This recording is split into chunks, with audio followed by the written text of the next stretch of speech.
Yeah. Listen, when Harry Roseman say get him, you know we got him. You know the vibes. I know the vibes, Philly.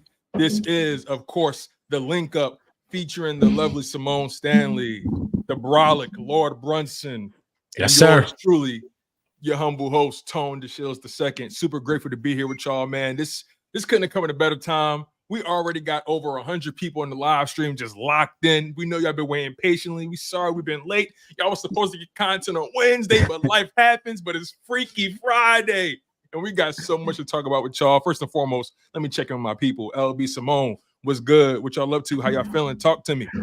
Hey, I'm feeling good. But this is the thing, though, Tone. We'd have been sick if we'd have dropped it Wednesday. Because we didn't get the big news till yesterday. Right. And everything happened for a reason. We'd have been sick. See how God worked? Right. God's plan, for real. Everything right. For real. Oh, man. So, Symone, what's going on? What you been up to? I heard you you had a little drive from, what was it? When the news dropped, you was driving from Atlanta to North Carolina, right? Yeah. So I was driving from Atlanta to North Carolina, got the notification, had to pull over because I was only like an hour into my drive. So the drive is like 4.5 hours. So I had to pull over, do my video. Oh, y'all know how it go. Y'all know how I'm like, no, the crazy thing is I'm like, why couldn't this news just come an hour sooner? Like the timing was terrible because I had just like, but yeah, gotta do what you gotta do. I was excited. Like we knew like a wide receiver might be coming, but like nobody was throwing out Jahan Dotson. Yeah. I ain't know, bro. Where was you at? I was at an amusement park with my family. You know what I mean? We just bro, we just got out of the car, right?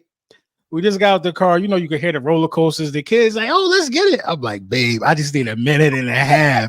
Just let me touch base. You know what I mean? I put that joint together, and we was at Busch Gardens. So you know, you got to hop on a little shuttle to get to the amusement park, like a little 3-minute ride. I'm doing a thumbnail on a 3-minute ride, but I made it happen, man. We got into the amusement park. I'm like, oh yes, you know. So shout out to my lady, man. She held it down for that 1 minute. You know what I mean? Well, I had to get that out. I dig it, man. It's crazy when the news dropped. I'm in the crib. I think I was the only one close to home base, and I'm in the crib, and all of a sudden it came across the wire, and I'm saying to myself, "Oh, this is the type of time we on? Oh yeah, oh yeah. They know what's up. They know what time it is." And when you think about this roster, I mean, let's just call it what it is first and foremost. Let's just we could talk about it, but our eyes sometimes are stronger than anything else. I mean, just take a look at that. That's a nice little squad. You know what I'm saying? That's crazy, man. It's unbelievable. Right. It's crazy. And to think that Jahan Dotson I'm saying he the fifth option. Right. That's what I'm saying. You know what I mean? Maybe you know what I mean? A lot of right. You know what I mean? A lot of people running around with this narrative right now that Jahan Dotson is supposed to come in here and reinvent the wheel or be leading the wide receiver room. No. Jahan Dotson is just supposed to be better than Quez Watkins. Exactly. That's all he got to do. That's all you got to do. That's it, man. And you know, he landed into a place where wide receivers really like him. I think AJ was quoted saying he's this generation's Julio. You know what I mean? He landed in a spot, you know what I mean, where he could learn from guys like Smitty. He could learn how to use his athleticism. I think he got a pretty solid route running tree already. But this is just ridiculous, man. Because think about what was our ultimate Achilles heel on the offensive side of the ball against the Buccaneers. We was short AJ. So don't have a number 3 that could step up and that could be a complement to what we got going on. If AJ, God forbid, get nicked up, Jahan Dotson and Smitty is way better than Smitty and Quez Watkins going into a playoff game. So. Very good. Yeah. Appreciate the super chat, D1922. It's almost that time. Let's go, Birds. Obviously, we love the trade. And again, Brunson, couldn't agree 1,000%. I don't know why. Like, we just need somebody to be better than Quez Watkins. Right. Like, and he's 10 times better than that. That's what I'm saying. Like, everybody's saying we being dramatic, we overhyping. They haven't lived through this wide receiver room that they see the shine with AJ and Devontae. They don't see the little things, the little Achilles heel when you don't have a reliable wide receiver 3 like we have not had. So this is a big move. Like, I'm just so glad that Howie Roseman's keeping his foot on the gas. You know what I'm saying? Because again, even without Jahan Dotson, we would have been fine. We would have been good regardless. But it's just going that extra mile, like covering all the bases, not leaving anything up to chance. That's the thing I love about Howie Roseman, and it's giving me signals that, like, yeah, we really feel like we can go in and win this year. Man, whenever I hear somebody try to down talk this move, all I can say to them is, we used to pray for times like this to rhyme like this. Like, they don't understand what we've been through as Eagles fans when it comes to the wide receiver position, the cornerback position, just trying to make sure those positions are solidified, not just for the now, but also for the future. I mean, we came close when we brought in Alshon Jeffrey, but that didn't last long.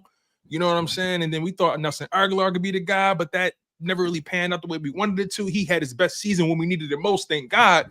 But now we got A.J. Brown, Devontae Smith, Jahan Dotson. Don't forget Saquon Barkley, Dallas Goedert, Jalen Hurts commanding the offense. I mean, this is one of those situations that you can't even dream about this. This is the kind of situation where most teams will never even be able to achieve something like this because they don't have the proper people in place in the front office to be able to move the numbers around. And that's where things get real interesting about this move because, you know, of course, obviously on the field, it's a beautiful move, but I think the move off the field, I think the move financially is even better. When you think about it from the perspective of you bring in a former first round pick, a guy that's within the division, he knows the opponent, he's going to be motivated, and on top of that, he's on the rookie deal. You control his rights for an additional 2 seasons. Make it 3 seasons if you want to include the 5th-year option. I mean, this move is not just a now move. It's a tomorrow move. It's a next year move.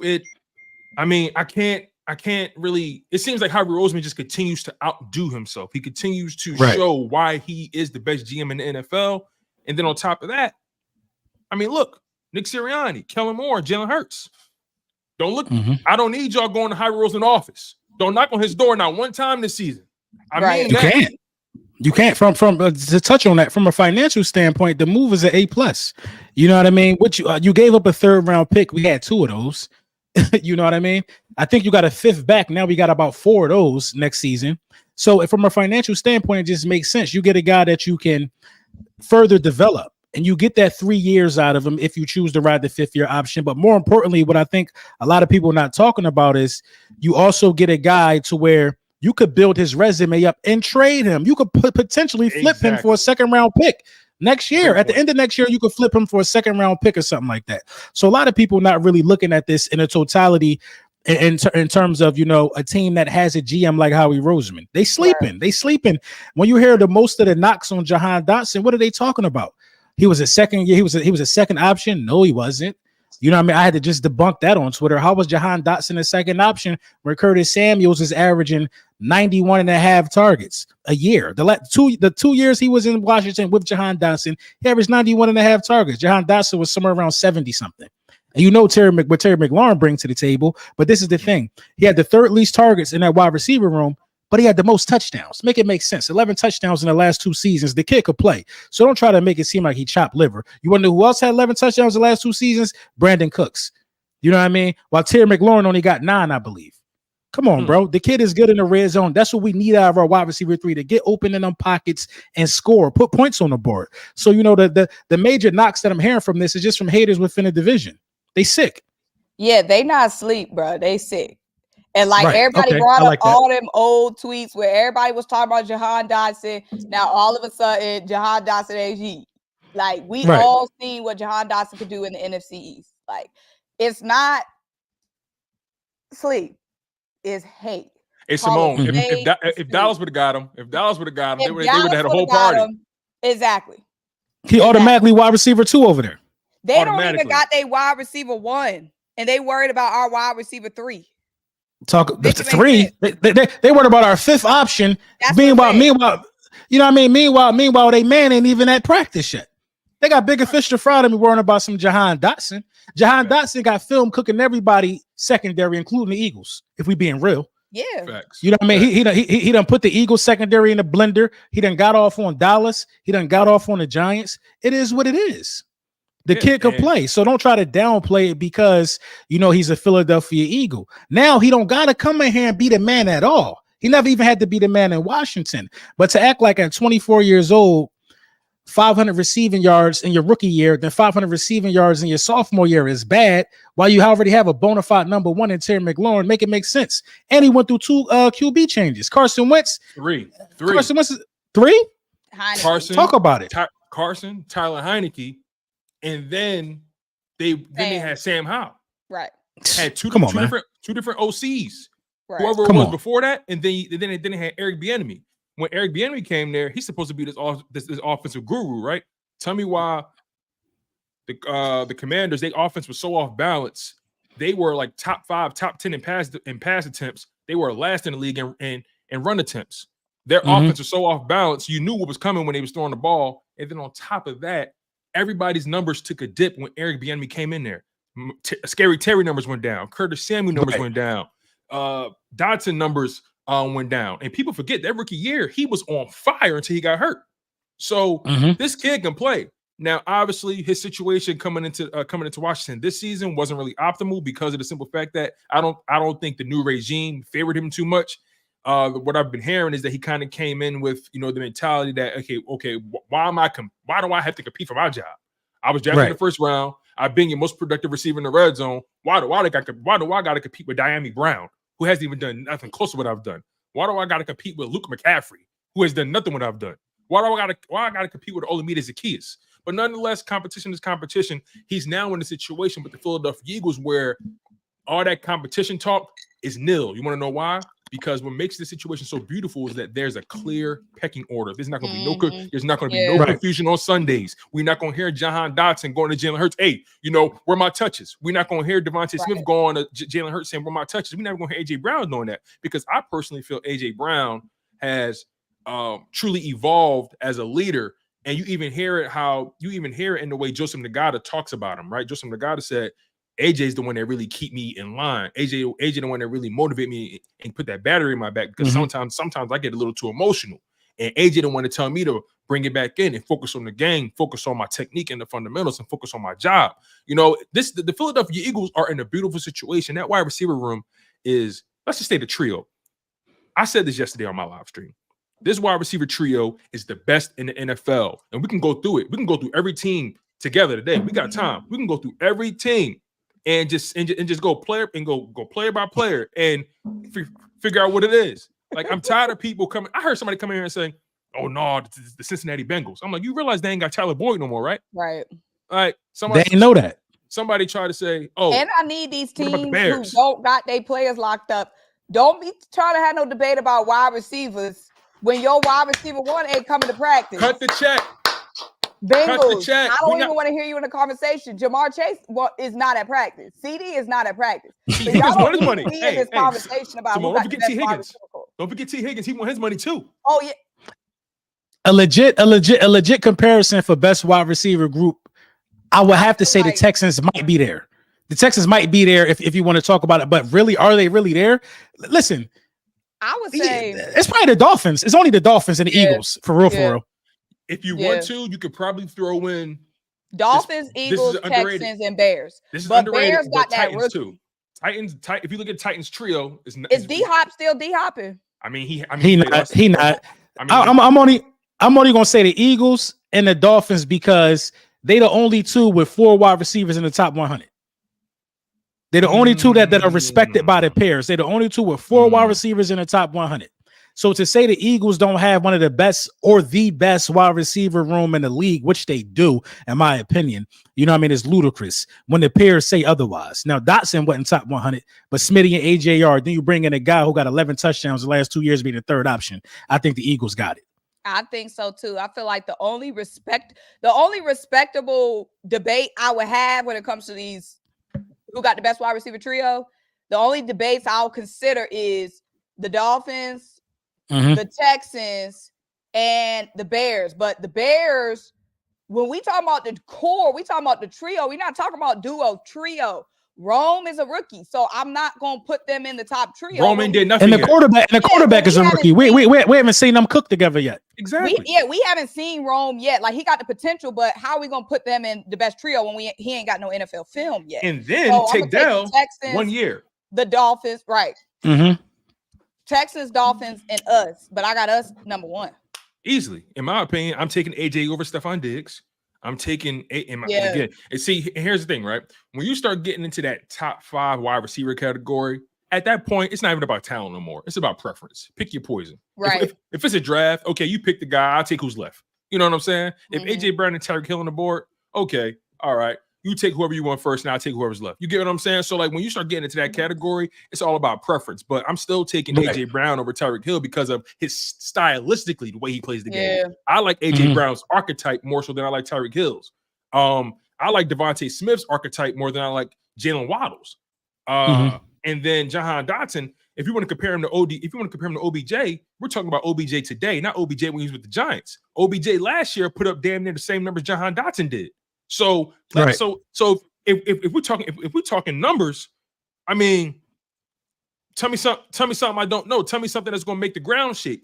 I'm looking at AJ Brown, and Devontae Smith, and Jahan Dotson, and saying, you know what? Who really checking them?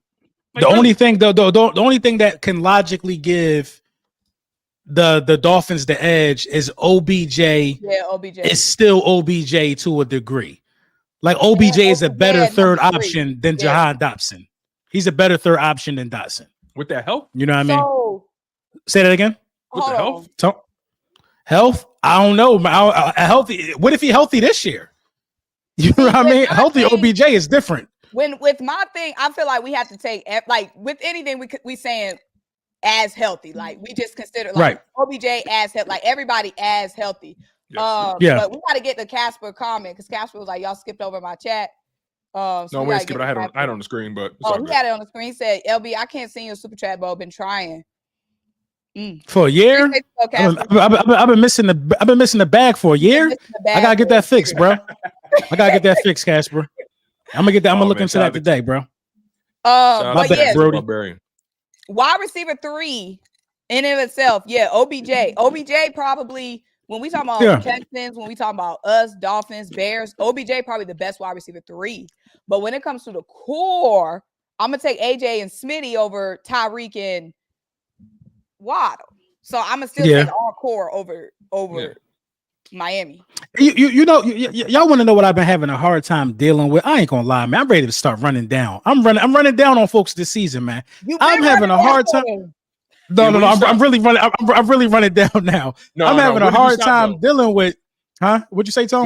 When did you stop though? Right. When did you stop? I've been going light. I've been going light, Tom. I've been going light. I'm telling you, I've been going light. All right. But look, this is the thing. I've been having a hard time dealing with people saying, "Well, who gonna get them the ball?" I hate that comment, bro. That's the worst one because there's guys that I respect in the film breakdown space that are saying this. Who gonna get him the ball? I mean, the guy that got 2 wide receivers in the top 100 gonna get him the ball. Like, let's stop acting like Jalen Hurts can't throw in 2024. It's some of the laziest analysis, reporting, whatever you want to call it. It just don't make no sense. Yeah. How can you watch the Super Bowl where he went shot for shot with Patrick Mahomes and still act like he can't throw in 2024? How can you do it? It's so lazy. It's not even a talking point no more. Show me some film saying that this man can't throw the ball. That's, you know what I mean? Show me something. That's a lazy hater take. That's somebody grasping at straws when you know we popping, when you know we fight, and you just looking for something to say. I don't even respect that take. I can even. That's just a lazy take, bro. Yeah, like so lazy. I agree. When he was healthy. Like, that's not even a take. That's just because it's Cowboy, and the main thing about it is it's a lot of Cowboys fans and content creators with that taking that mindset. But they nervous, bro. They nervous. They scared. Oh, they scared. They're scared. Bro. But I'm never going to lie and say Dak Prescott can't throw the ball or Dak Prescott can't play. That would make me a liar. Dak is good. He can't play, but he can't win. And that's the truth. So I'm not a liar. If you can't win and I'm telling the truth about it, it's the truth. But to say Jalen Hurts can't throw is a flat out lie, bro. Cut it out. You saying the little boys. Why are we listening to what the little boys saying?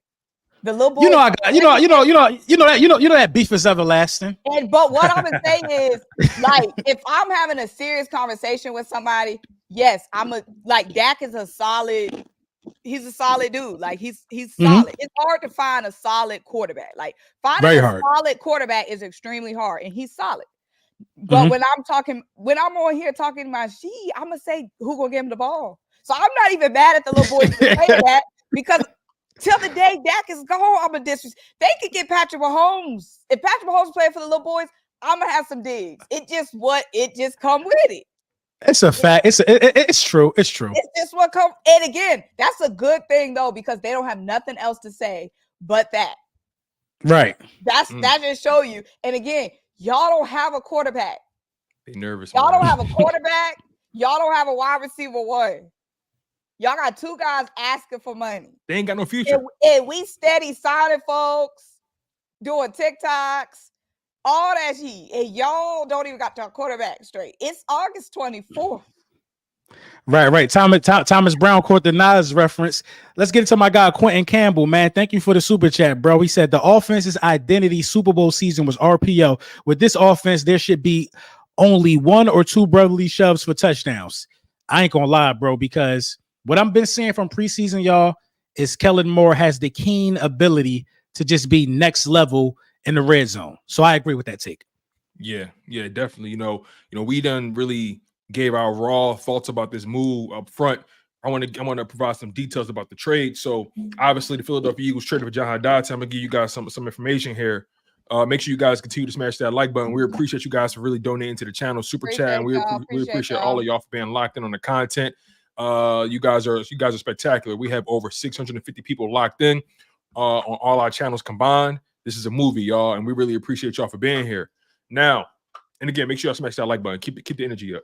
So, in this trade, the Philadelphia Eagles made out with Jahan Dotson and the 2025 fifth-round pick, and the Commanders received the Eagles' 2025 third-round pick and 2 seventh-round picks. When I saw that deal, I said to myself, easy money. The reason I say that is because if the Eagles do exactly what we know they're going to do, that third-round pick is basically a fourth-round pick. And those seventh-round picks is what, back end, depending on where you got the seventh-round picks from. I don't know if those picks are like flat out the Eagles or do they belong to other teams. But when I think about just what Howie Roseman gave up to get that player, and people say, damn, you give up a third rounder for a guy who's been underwhelming, I say to myself, well, if you think that's a high price, this is why I would pay that price.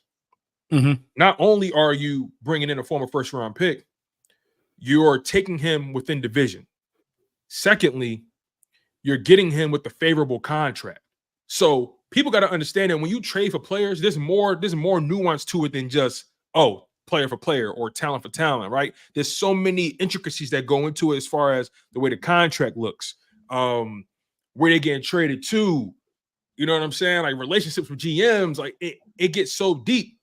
And a lot of people also like to say, well, they traded him in division. That mean they ain't worried about him. Right. Honestly, when I hear people say that, I say to myself, it's the Commanders.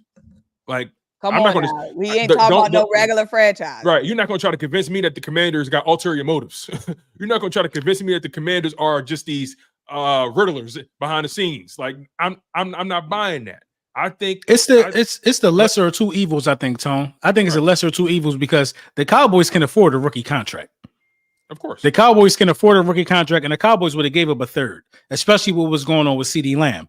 So I feel like, traded them within the division for that third-round pick. I think Howie gave them an offer that they could not refuse. Howie took advantage of a very young front office. These guys are just now getting together. Very good point. You know what I mean? And I that's what make it a bonehead play on their part to me, to do it within the division. That's what make it a bonehead play to me. Yeah, I agree. I love the move. Just going through some numbers.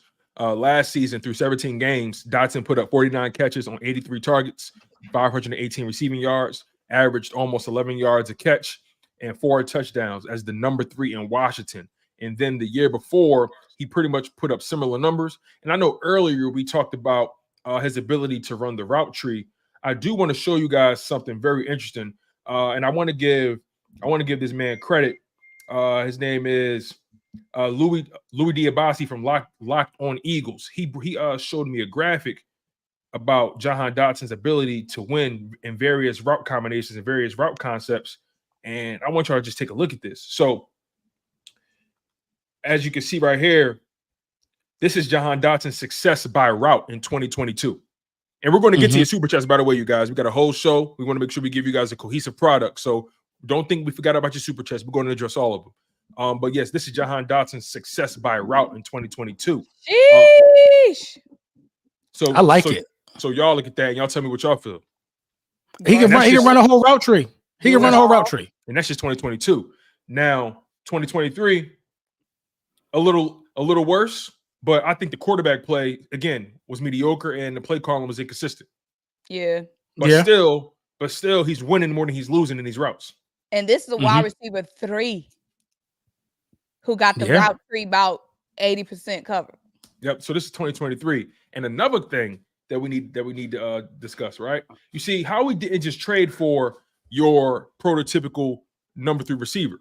He traded for a guy that not only can win in the slot, but can also win on the outside. According to PFF, Jahan Dotson played 65% of his snaps on the outside and played 35% of his snaps in the slot. And he's shown an ability to be able to win anywhere on this field. So then you brought up earlier, Laura Brunson, you brought up the fact that 1, who you gonna guard, and 2, he's probably option 5 or 6 in this offense, right? Let's really think about it. So AJ Brown, option 1. Right. Devontae Smith, option 2. Dallas Goedert, option 3 in the passing game. Then you got Saquon Barkley, option 4. And then option 5 may be Jahan Dotson, or option 5 could be a Jalen Hurts takeoff. Right. And then option 6, Jahan Dotson. So at worst, Jahan Dotson is option 6 in this offense. At best, he's option 5. You mean to tell me Jahan Dotson, all he got to do is do what he did in Washington. That's all he got to do. Right. But this is the thing. This is the thing that people fail to realize. Jahan Dotson, the addition of Jahan Dotson means that somebody is going to win on every single play. Yeah. AJ might not win. Smitty might not win. Dotson might win. Goddard might win. Saquon might win on the check down. You got a guy like Jahan Dotson in his offense. The check down becomes that much more important for Jalen Hurts. If the deep ball ain't there, if they covering guys running routes 15 yards or deeper, then the Saquon Barkley screen or a Saquon Barkley check down could go 80 yards. A Jahan Dotson screen or a Jahan Johnson check down could go 80 yards. A Dallas Goedert check down could go 15 yards, 25 yards or something like that. This offense is beyond explosive. And 3 wide receiver sets. There's nobody in the National Football League that's coming out there with 3 cornerbacks, you know what I mean, on more than 5 drives in a game, unless it's a Hail Mary situation in most cases. That means that Jahan Dotson or whoever's lined up in the slot going to be matched up with a safety. There's no safety in the National Football League that could guard Smitty, bro. There's no safety in the National Football League that could guard Jahan Dotson. Like, this offense should literally be unstoppable on some Sundays. You can't play. They should literally be unstoppable some Sundays. Jalen Hurts is a lock for 4,000 passing yards. You can't play man-to-man, Symone. You can't blitz him, Symone. What they gonna do, Symone? They're gonna blitz. Yeah, they're gonna try. They're going to try to blitz. Their only option is the blitz. They're going to get cooked and all up and down the field. Jalen already got the blitz down. Now he been talking to Wink. So right. Your only option for real, like the narrative that he can't read defenses, that's going to get you cooked. But I guess you could try that to confuse him with his zone or something like that. Then the check down going to be there. If you blitz, you're done because you're leaving Smitty or AJ on a 9 route. You know what I'm saying? You're done. How do you? I just want to see. Right. I just want to see what the game plan is. How do you game plan? I don't know. I don't know. All 3 receivers can line up anywhere on the football field. The Packers are going to come out blitzing on September 6th. I guarantee you that. They have no choice because there's no film to say, how do I guard these guys yet? Yeah. I'm excited. They have no choice. The Packers are going to try to play keep away. I'm feeling much more like that move got me so much more excited for week 1 against the Packers. And honestly, week 2, because we see what the Falcons been doing, like adding their little pieces. So Falcons trying to be taken serious this year, and I respect it. I respect it. I like what they're doing. I like what they're doing. I kind of do. I like it for them. I do. Kurt look good. You know who I like it for? I like it for Kyle Pitts. Yes. I don't like it for none of them. I live in Atlanta, and we gotta play them week 2. Yeah, you got I love it for them after week. The last thing I can have happen is us coming to the Linc ain't good for them. The only way I'm worried is if we lose to the Packers. I'm worried if we lose to the Packers because I do not want to start 0-2. You know what I mean? I'm worried for the Packers. But let me tell you, you worry, I'm losing sleep because I'm going to both of those games. And if I go to 2 games to start the season and I start off, do you know how sick I'm sick? You're gonna be sick if you come back from Brazil after the L. You're gonna be sick. That alone. Coming back from Brazil after the L, and that puts so much more pressure on them. I won't even be able to have fun at the Falcons game because I'm gonna be scared. Because I'm gonna be like, right. I'm gonna be at the Falcons game, but yeah, that's gonna be lit, bro. No, I got us. We have to beat the Pack. We can't start off 0-1. We can't. Like we can't. Not. Like I don't see why we don't beat them. To be quite honest with you, I mean, look, a lot of this will be the only way. This will be the only way that we can lose to the Packers if we can't stop the run. They're just not going to give us the ball for enough time for us to get in a rhythm and be effective with all of our new weapons. If we cannot stop Josh Jacobs, it's going to be a long day for us. Yeah, they got the right. That's what I'm saying. We have to shut down the run. I don't believe in this Jordan Love thing. I ain't gonna lie to y'all, bro. I'm so glad you said that. I don't believe it. I'm so glad you said that. You want me to tell you why? I don't believe it, Tone. Because here's the thing. I'm not like I watched him play, right? Right. He could play. But my problem is just how quick everybody starts stroking. Like he only really gave you 9 games of quality football. Right. But I'm gonna tell you, but I'm gonna tell you why. I think it was that Dallas game that did it. That Dallas game pushed them over the top. But here's my retort to that. Everybody smack on Dallas in the playoffs. What are we talking about? That's true. Everybody smack on Dallas in the playoffs. But I think Jordan Love was going into like his 5th year or something like that. What was his situation? Like he was up to get paid, right? But they paid him twice actually. They gave him an extra 2 years and then they gave him the full-blown contract this offseason, right? But the way all I know is this: Jordan Love don't have a rough season. Because he had a good season though. Overall, he had a good season, and the Dallas game was a cherry on top. And he almost beat the Lions. You know, he did. He didn't know what San Fran. You mean San Fran? But he almost beat San Fran. Yeah. But here's the thing, though. To your point, hey, Love, don't have a bad season because they'll flip on you quick. Just ask my man. Don't have a bad week 1.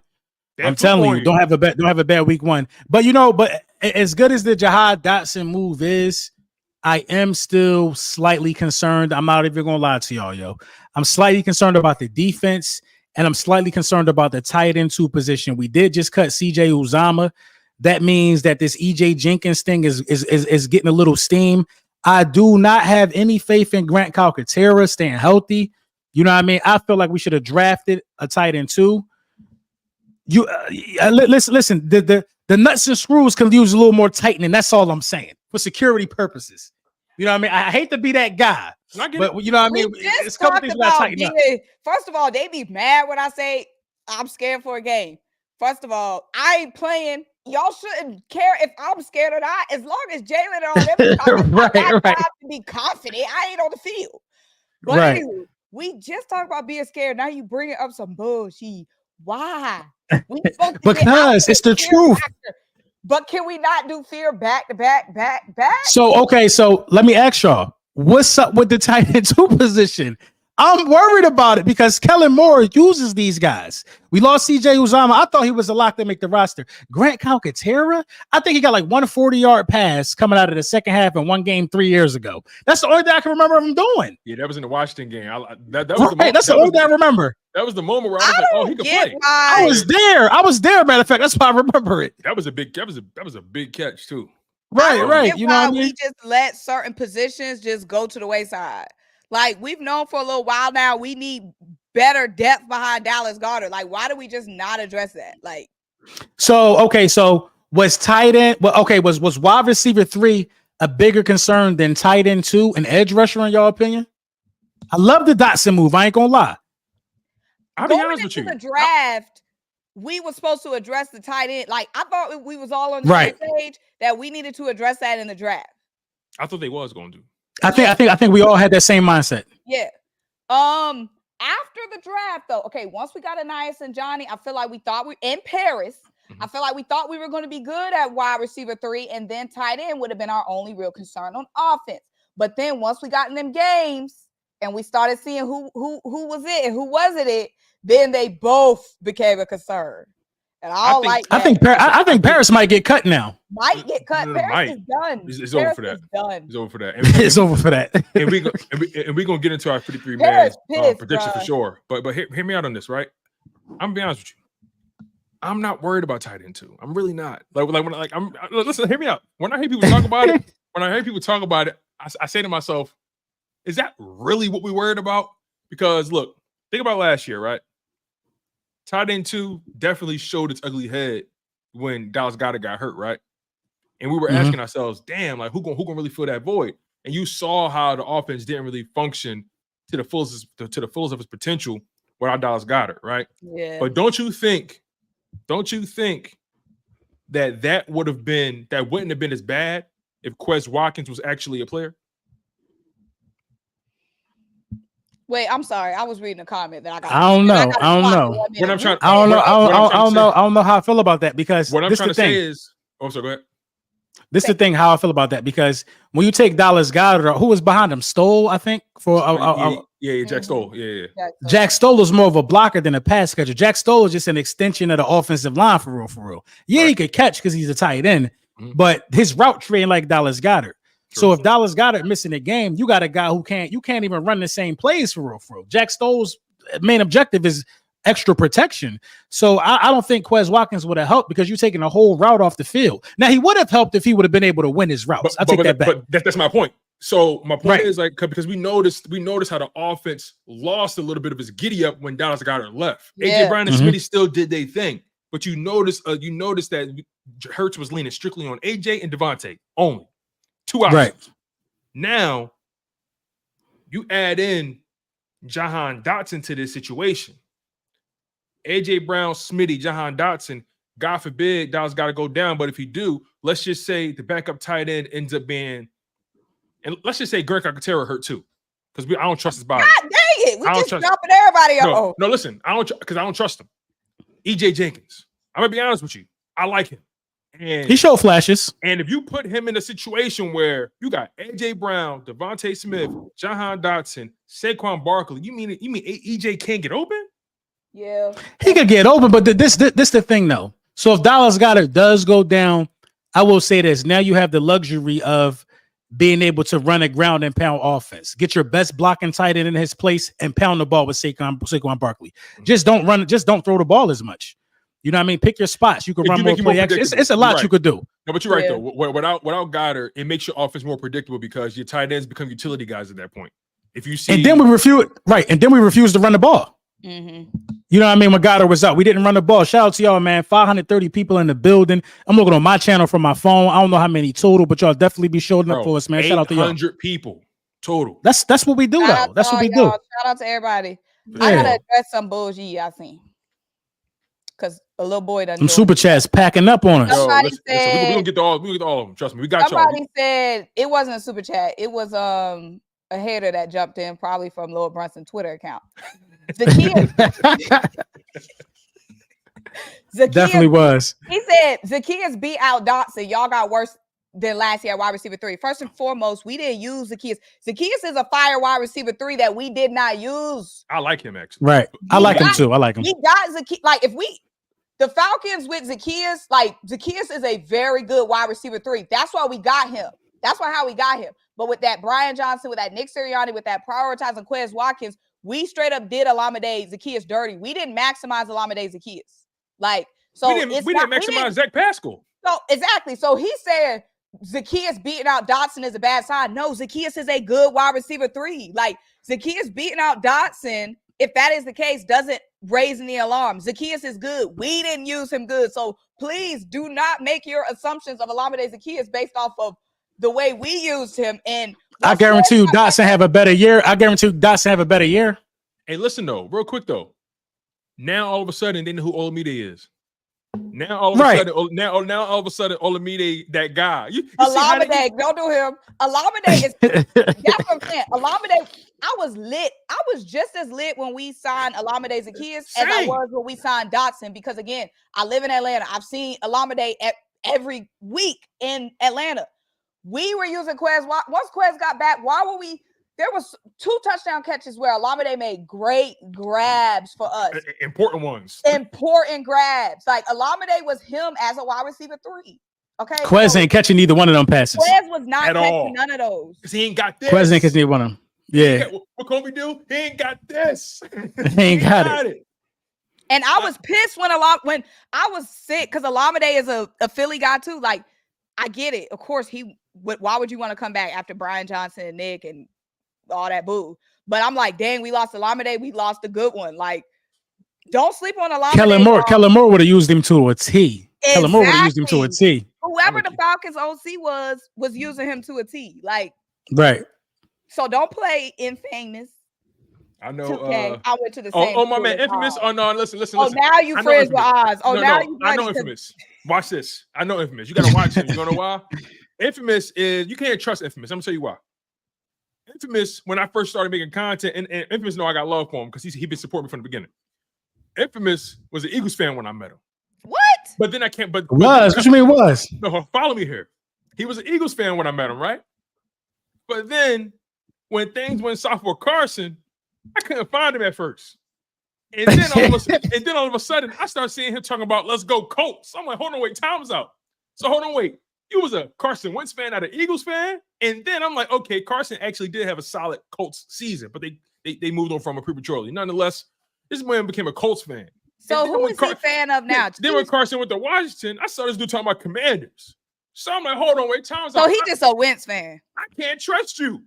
I can't trust your opinion. I can't trust your analysis. I bet you he ain't no Chiefs fan. I bet you either he not a Chiefs fan or he having the best time of his life. We back to back. We bought the 3-peat. No, you know what he's saying? He said, I'm a Jaden Daniels fan now. I ain't mad at him. I ain't mad at listen, he putting it out there on the front. I wish them Cowboys fans was like that because a lot of them are Dak fans. You think so? Oh, a lot of the content creators. They Dak fans.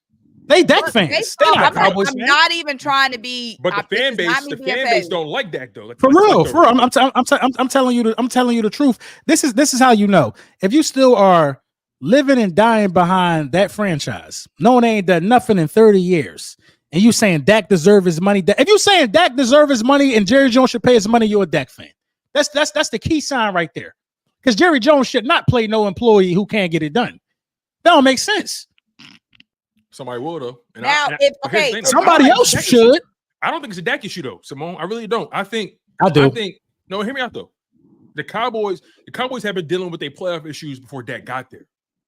That's a 30-year, 25-year issue. So all right. So okay. Go ahead. I'll let you finish. I believe that because I agree that I think Dak is actually a good quarterback.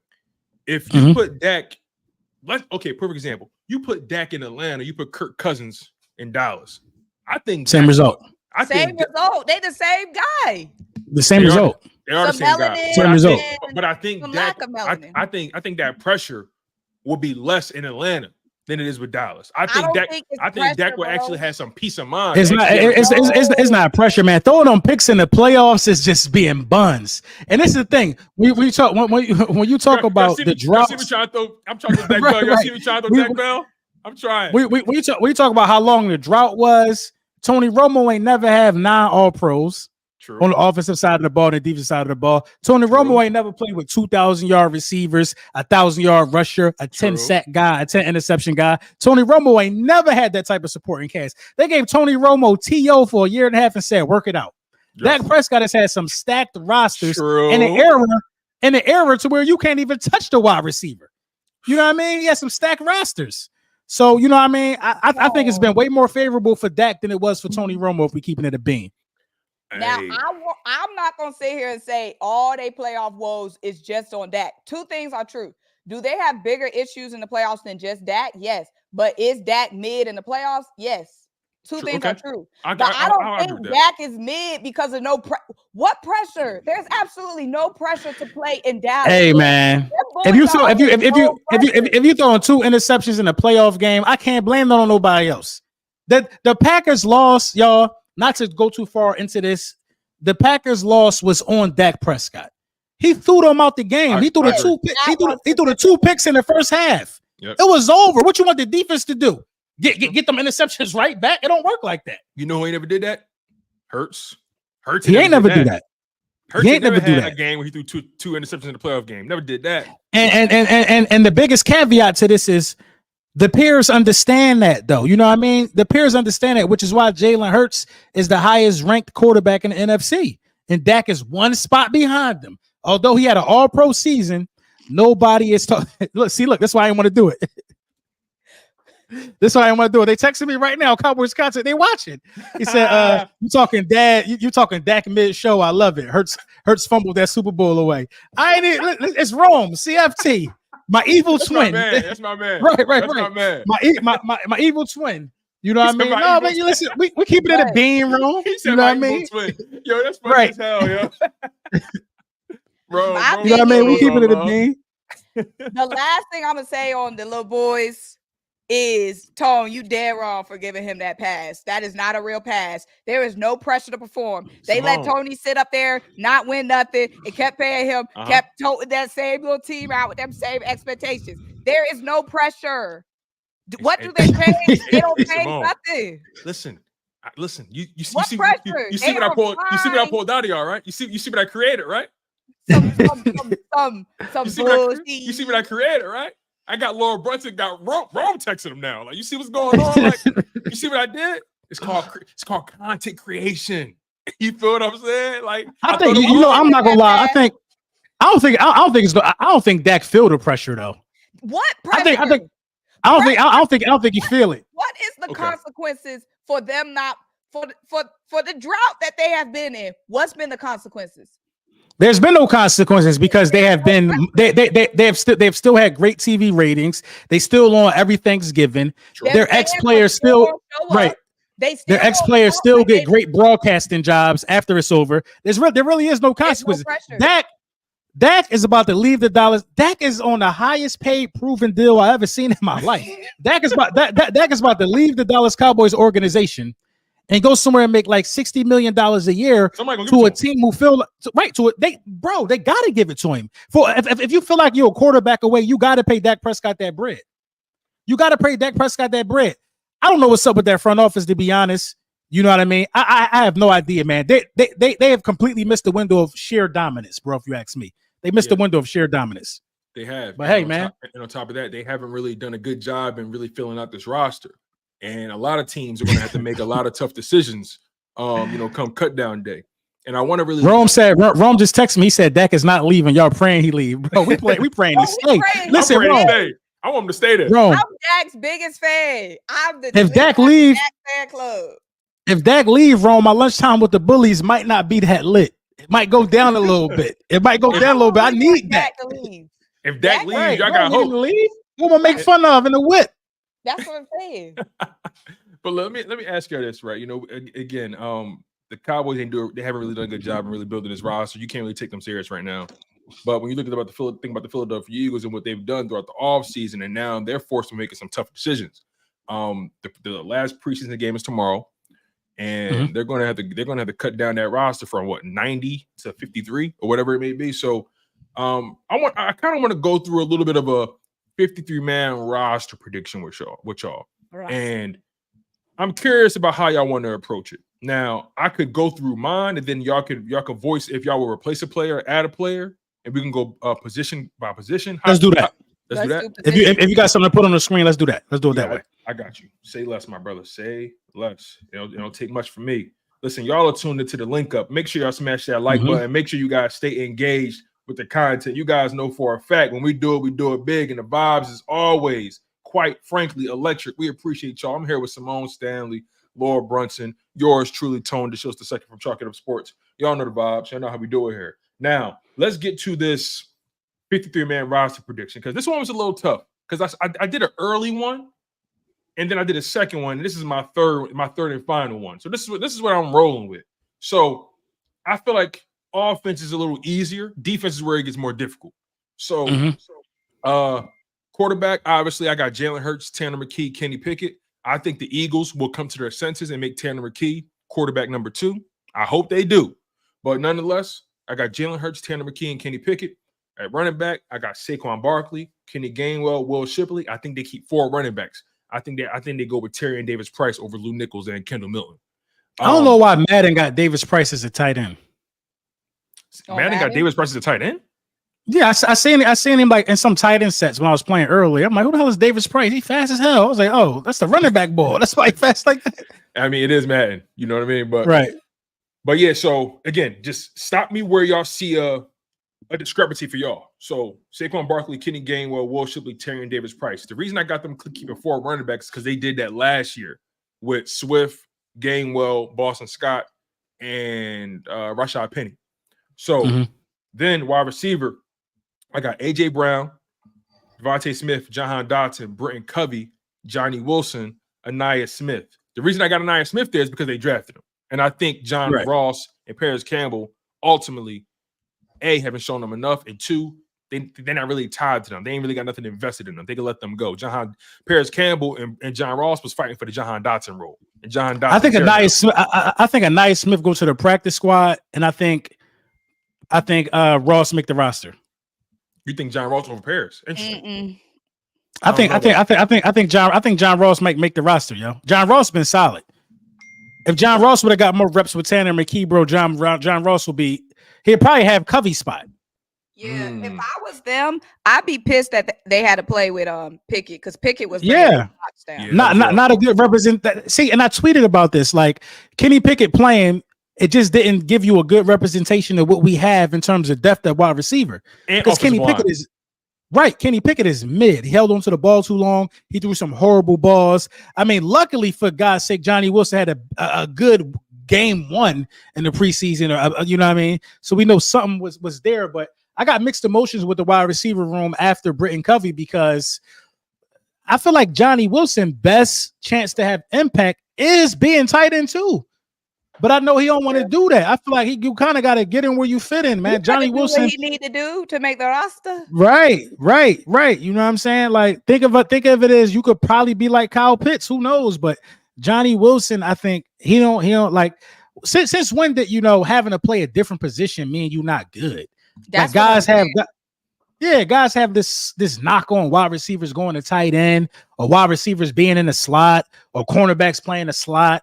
But yeah, I think Johnny Wilson, man, will be better as a tight end, but he's definitely making the roster. Okay. I have what you have. I have Johnny and Anais, and then I got Ross. I got Ross and what's bull name? Paris Campbell. I got them out of here.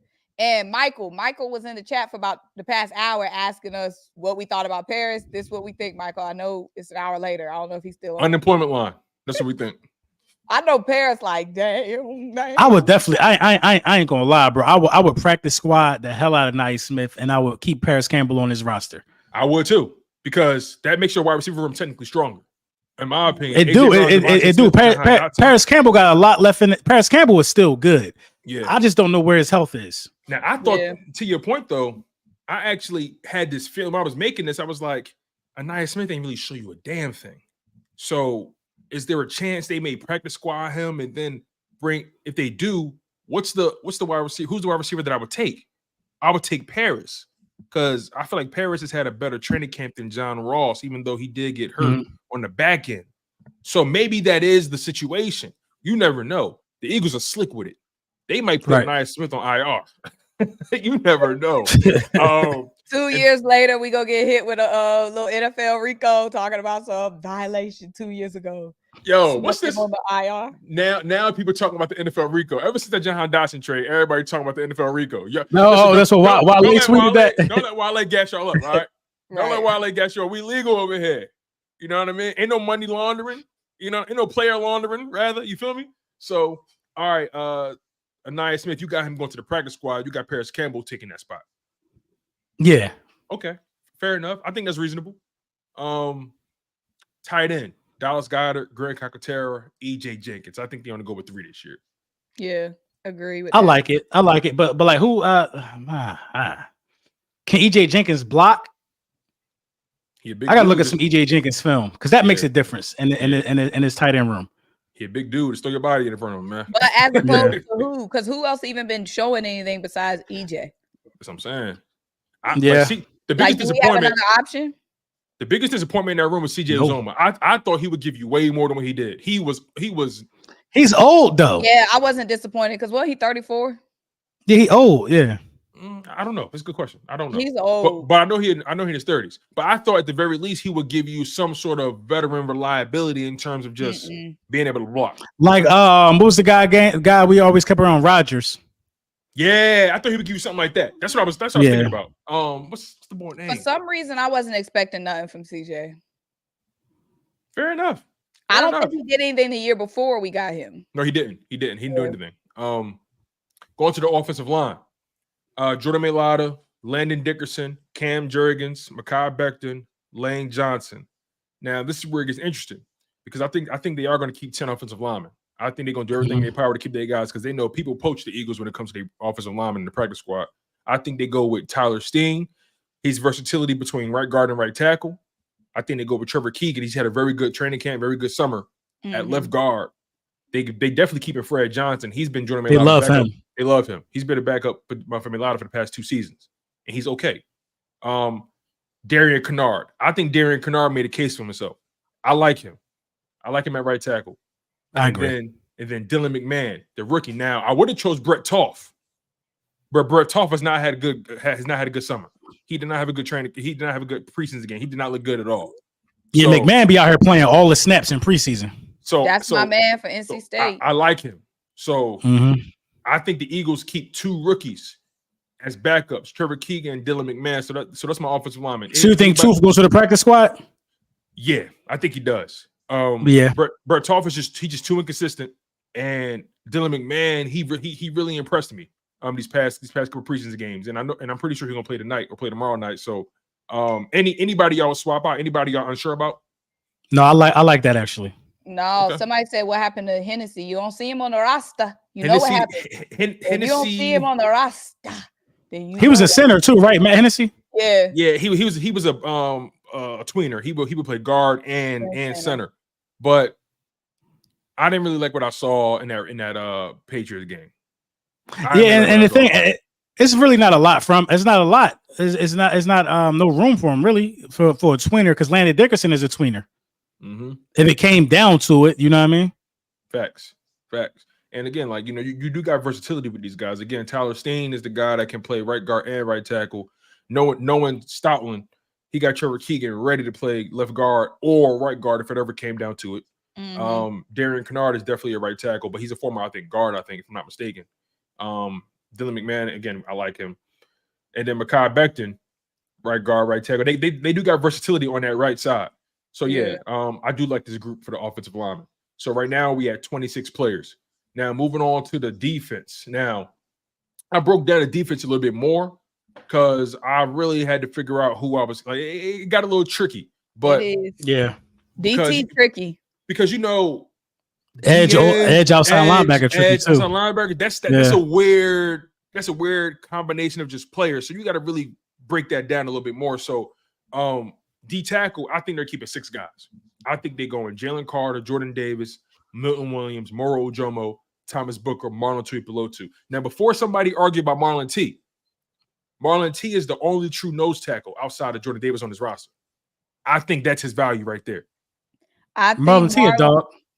I think like Marlon on the bubble though. I would agree with that. He on the bubble. I would agree with that. I think Booker ain't making it. Really?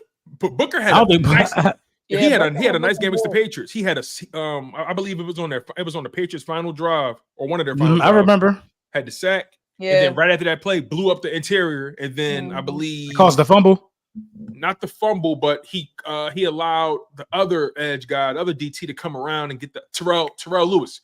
So Thomas Booker got the sack on the previous play, and then he followed that up. He followed that up on 3rd down, collapsing the interior of the offensive line, and then Terrell Lewis was able to come around and get the sack. And so I feel like got it on the second. So I don't know who not gonna make it. I just don't think they keeping 6 defensive tackles though. Marlon T, because Booker been looking better than Marlon. I would agree with that. I don't think they keeping 6. I think Booker going to the practice squad. I think this year Brandon Graham gonna play a little D tackle too. So I think Brandon Graham gonna get some D tackle snaps. So I think they're gonna keep 6. One of them guys going to the practice squad. Okay, so you think they keep it 5, not 6? I think they're gonna keep 5. Okay. I think Booker is going to end up going to the practice squad because Marlon T got some good regular season tape. He does. He does. He got some good regular season tape. He might have struggled in camp, but he got some good regular season tape. He played a lot last year. Yeah, and then It Moral gonna Jomo get is obviously he been sticky. It gonna get sticky. For sure. Yeah, for sure. Moral Jomo, he's been like the man in the D tackle room. Everybody been talking about him. Milton Williams. Yeah, but they're saying he's violent. Yeah, so I'm looking forward to seeing what he could do. Let's move I think on to Marlon. I think Booker and Gabe Hall going to the practice squad. Interesting. If they do keep 6, it's going to be a battle between those two. Right. I agree. But if they keep 5, then Thomas Somebody Booker gonna definitely snatch gone. Booker right up. That's what I think.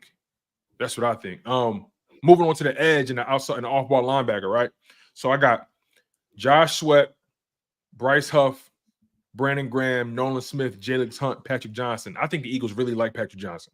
Yeah. And I like Patrick Johnson. I think he makes his roster. I think he does. I like that list. Yeah, that's solid. That's as solid as it get. Okay. Now, middle linebacker. I think this is a given as well. A given. Where Ben? The reason I say given is because practice squad for Ben. Who? Oh, because you Ben had Van that Summer. extra offensive lineman. I had Ben Vissumer. Yeah. So I got Ben Vissumer making the practice squad, but I think Devin White, Zach Ball, Kobe Dean, Jeremiah Trotter Jr. I think they like those guys. And the base formation for the Eagles is 3-4. So they're gonna have two interior linebackers. I had one less lineman, I think, and then I had 5 linebackers. I had Ben Van Summerman on the roster, and I think I had one less offensive lineman. So that's okay. Why that's different. Got it. Now the D backs. You know how sticky it gets. Right, Darius Slay, sticky. Quinyon Mitchell, Isaiah Rodgers, Keely Ringo, Cooper DeJean, CJ Reed Blankenship, Avonte Maddox. What's your thoughts on that? Who's outside? Who do we leave out? Tristan McCullum. I had Tristan McCullum on, and I think I had Maddox. No, I don't know. I think that interception. That interception keep Maddox around. Yeah. That interception was huge. Yes, it was huge. And we know, and he did it from like a safety alignment, which is even huger. Exactly. We know, there's no question about what we know. Maddox is one of them. Like, we know Maddox makes plays. We know he's one of them ones when he's healthy. It's just the durability. That's just the biggest thing. He could play. He's smart. He could play. We know he can play. We know he's smart. He one of the best slots when he available. I think the biggest issue though is he gonna be available? Because we see grind time is right.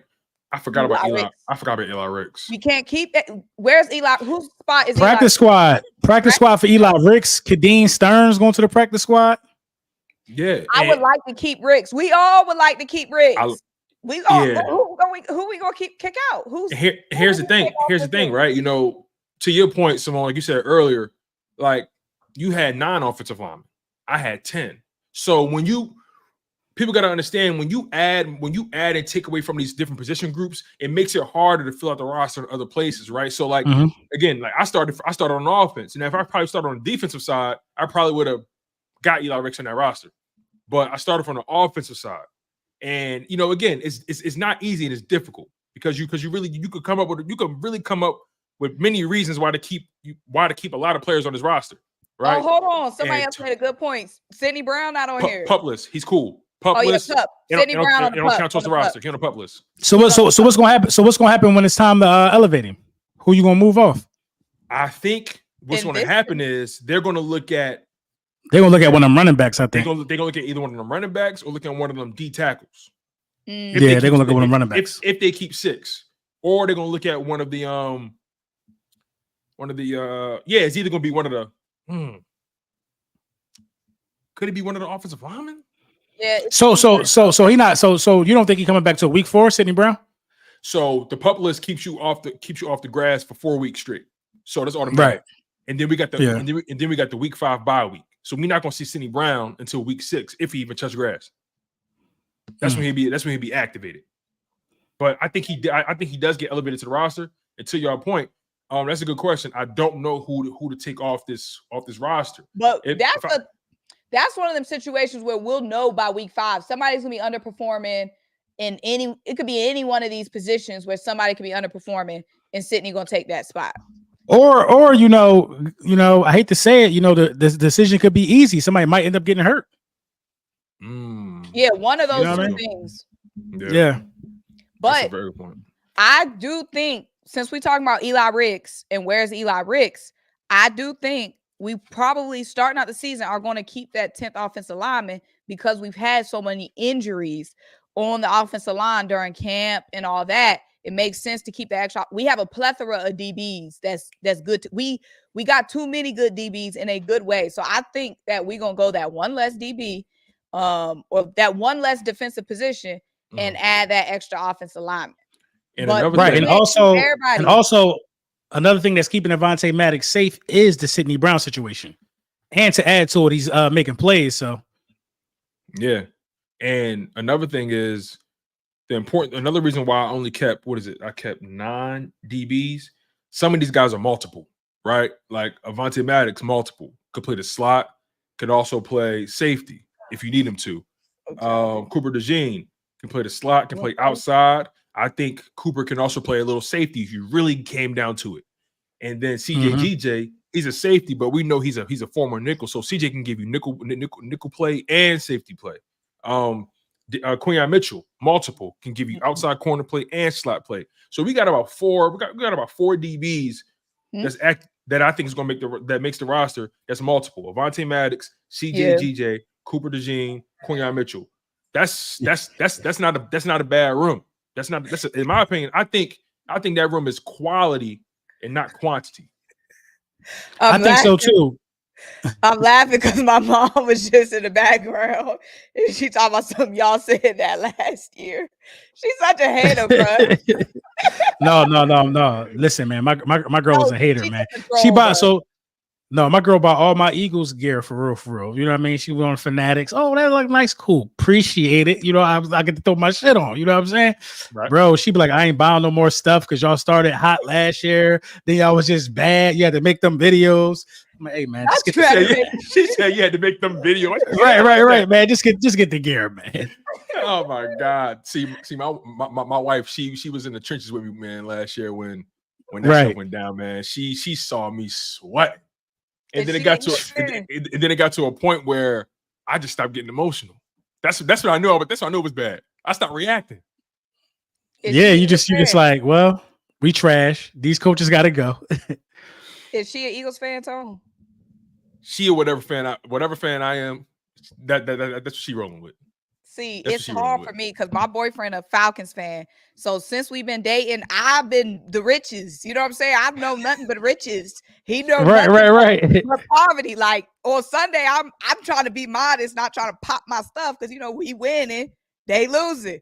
Now that gap is getting close. I don't like the fact he could pop his. I don't like it. Hey, that gap ain't getting close. Hey, we got to see it on the field. We got to see it on the field. Way closer than it was. Like I don't like the fact that I don't like that. I think I ain't gonna lie. I think they're gonna run away with that division, though. They are.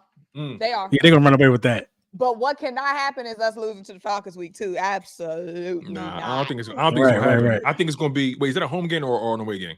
It's in. That's home. They coming to the Linc. We winning that game. Come on. We winning that game. We about to smoke. Kurt, we got 26 super chats. It was just at 15. Oh, appreciate all the super Listen, we're going to get to all of them. We love y'all. Yeah, shout out to y'all. Get to all of them. Hey, listen, LB, most of them yours, though. I don't know who they belong to. He know they his. I wouldn't either. As long as that check clear. I don't know who they belong to. But we might as well go to the top. Go start from the top. Yeah, let's do it. It might be a little better for y'all that y'all see is not invested. You know what I'm saying? No, it is. No, she an Eagles fan. Yeah, but she now. My wife from Atlanta though. Now, she's from Atlanta. Right. I'm talking about like a die hard Ben. Oh, no, she ain't a die hard. No. But she's from Atlanta, but she moved to Philly when she was younger. So she an Eagles fan by proxy, you know what I mean? Right. So she wear the gear and all that kind of stuff. So she definitely show love, and she get excited for sure. But yeah, she's like it's different for me though. Like I get. See, I can't how people do the play-by-plays on YouTube, like Philly Mike and all them. I can't do that. I can't do that. Yeah, I gotta watch it. I don't even be sitting down. I'd be like in front of my TV, like my main TV, the one joint over the fireplace. I just be standing there like I'm like this. I'm like. Yeah, I'm too. I'd be like, babe, please. Some ice. Please, some Something. ice. It's going down over here. Get this man some milk. Right. All right, y'all. Let's get to these super chats. We about to get to y'all chats. Don't be mad, Listen, y'all. We got y'all. Listen, y'all. Somebody, Fat Mac said, "Love y'all, but y'all need to involve." I guess them more, y'all. It'd be a lot. Involve who more? We would just be responding to chats all day. You guys, with all due respect, it's over 700 of y'all in here. So we doing our very best. We trying to give y'all a cohesive show. You know, so if again, this is a new product that we're establishing here. So this look at show two. Only show two. This you guys. three. This ain't three. Well, the official. It's officially two. Okay. I had y'all's guests on. I had y'all's guests on that on the test show. Let's put it that way. On the test front. Hey, I'm counting the pilot. That's just three. The pilot. I'm counting the pilot. I like that. Patient zero. I like that. It's the pilot. Right. All right. So let's get to these super chats, y'all. And again, we really appreciate y'all for investing. We right after Casper the Barbarian. Right at the Casper. Yeah. Let me see. Here it is. Casper. Oh yeah, we gonna get to the chats though. Okay. But y'all know when the conversation flowing, it'd be hard to jump into the chats when the conversation. No, you got to go up. You gotta go up, son. Wait, right here? After Casper first joint. Yeah, yeah, right there. This is where we at. Yeah. All right. Bird Gang 336 with the $4.99 super chat. He says, "Bro, we had Ty Pinkston, James Thrash, and Freddie Mitchell. We've been through the struggles." What about when we just thought they was solid though? Fulgham was our hero. Like we was Travis Fulgham, JJ, and Rager. Like we just recently got out the trenches. Travis Fulgham finessed me, yo. I bought that nigga jersey. He finessed Jalen Rager, man. That was terrible. That was terrible. How we losing sleep over that? I would be. How was it? Because you're gonna have Justin Jefferson and AJ Brown.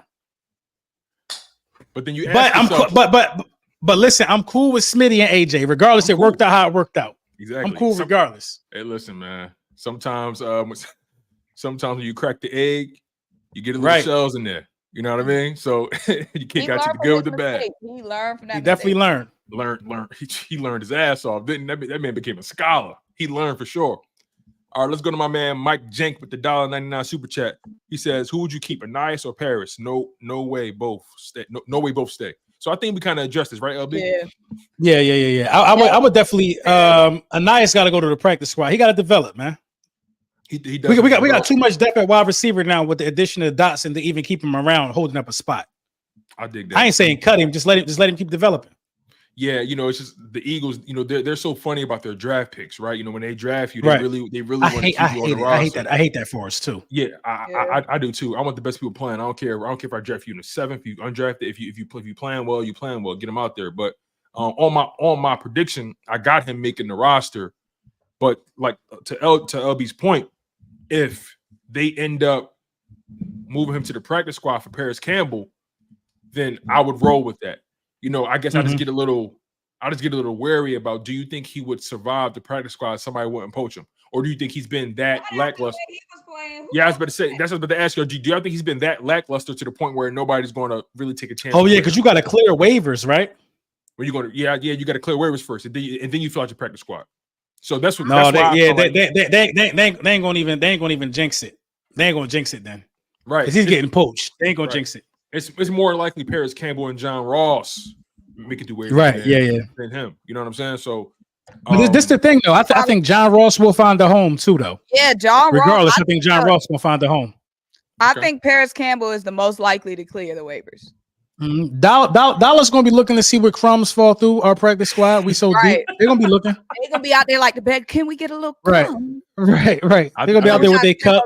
We got some of them practice squad players for us. Can I get a little practice squad? Y'all got some of the practice squad players. You know what's so crazy? One of these Cowboys fans yesterday tried to really go back and forth with me about Jahan Dotson saying he ain't Jalen Tolbert. I'm like, hold on, time's out. You mean Jalen Tolbert, the boy that was drafted in the same draft class as Jahan Dotson and hasn't even put up 200 yards in a single season yet? That Jalen Tolbert, is that who you talking about? They'll say anything.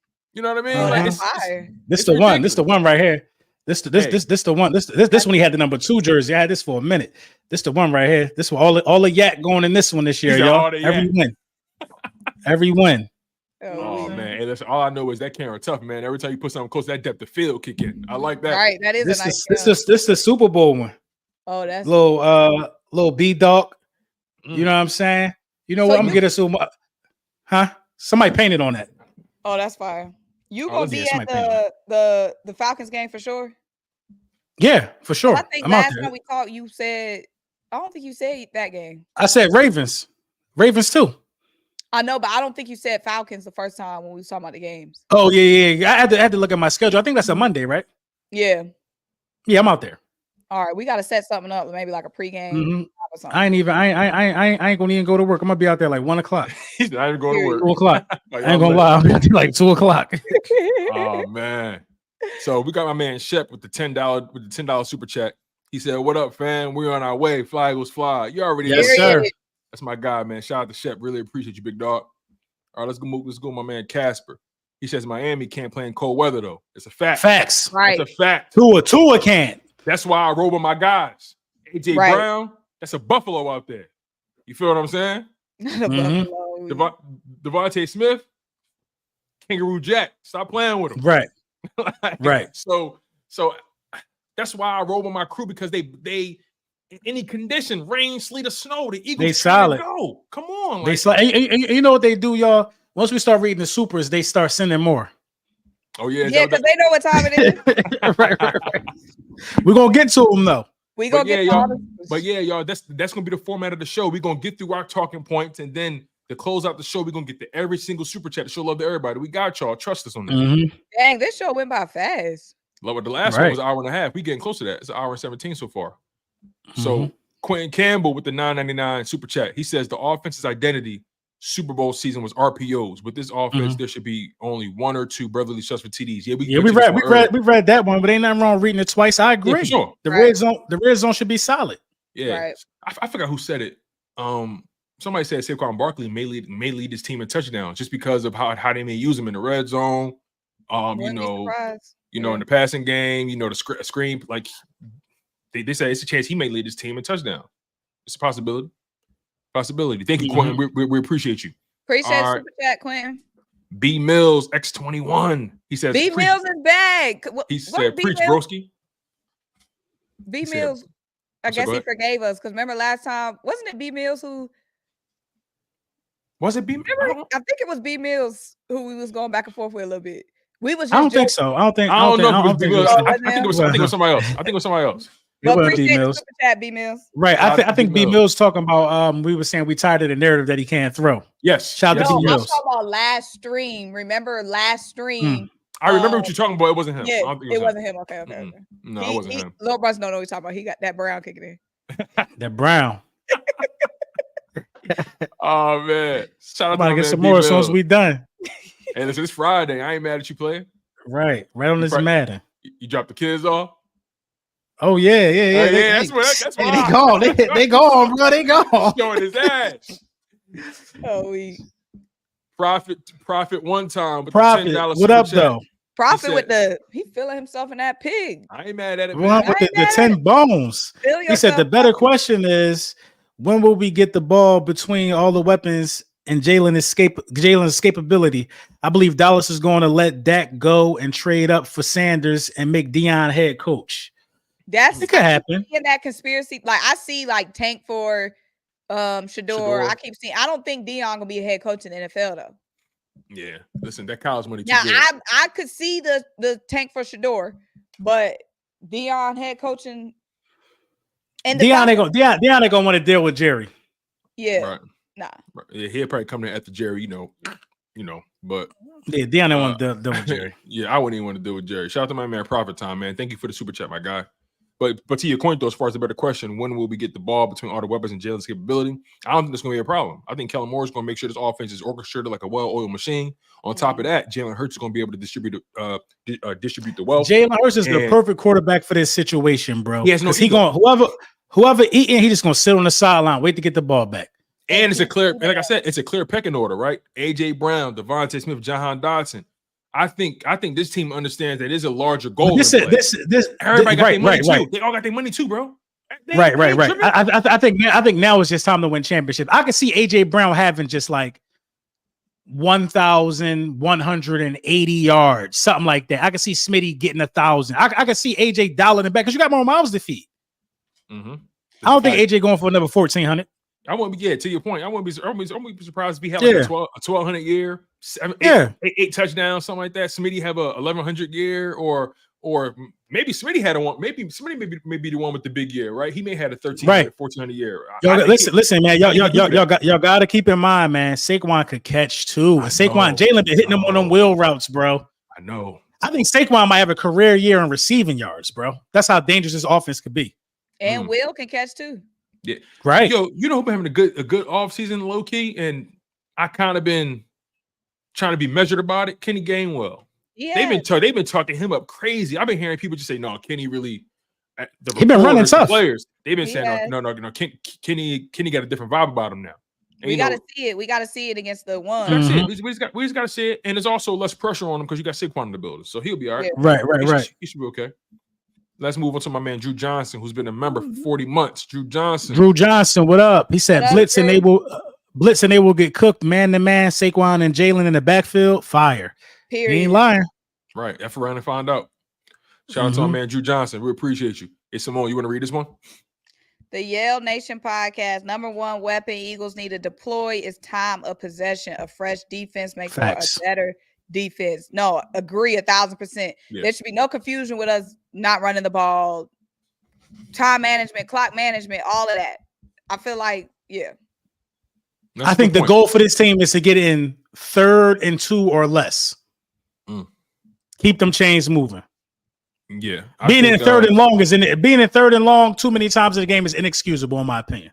Absolutely, I couldn't agree with you more. And then I think another thing that's going to be really important this year is starting field position. Right, too often the offense was starting at their own 20, at their own 15, at their own 10.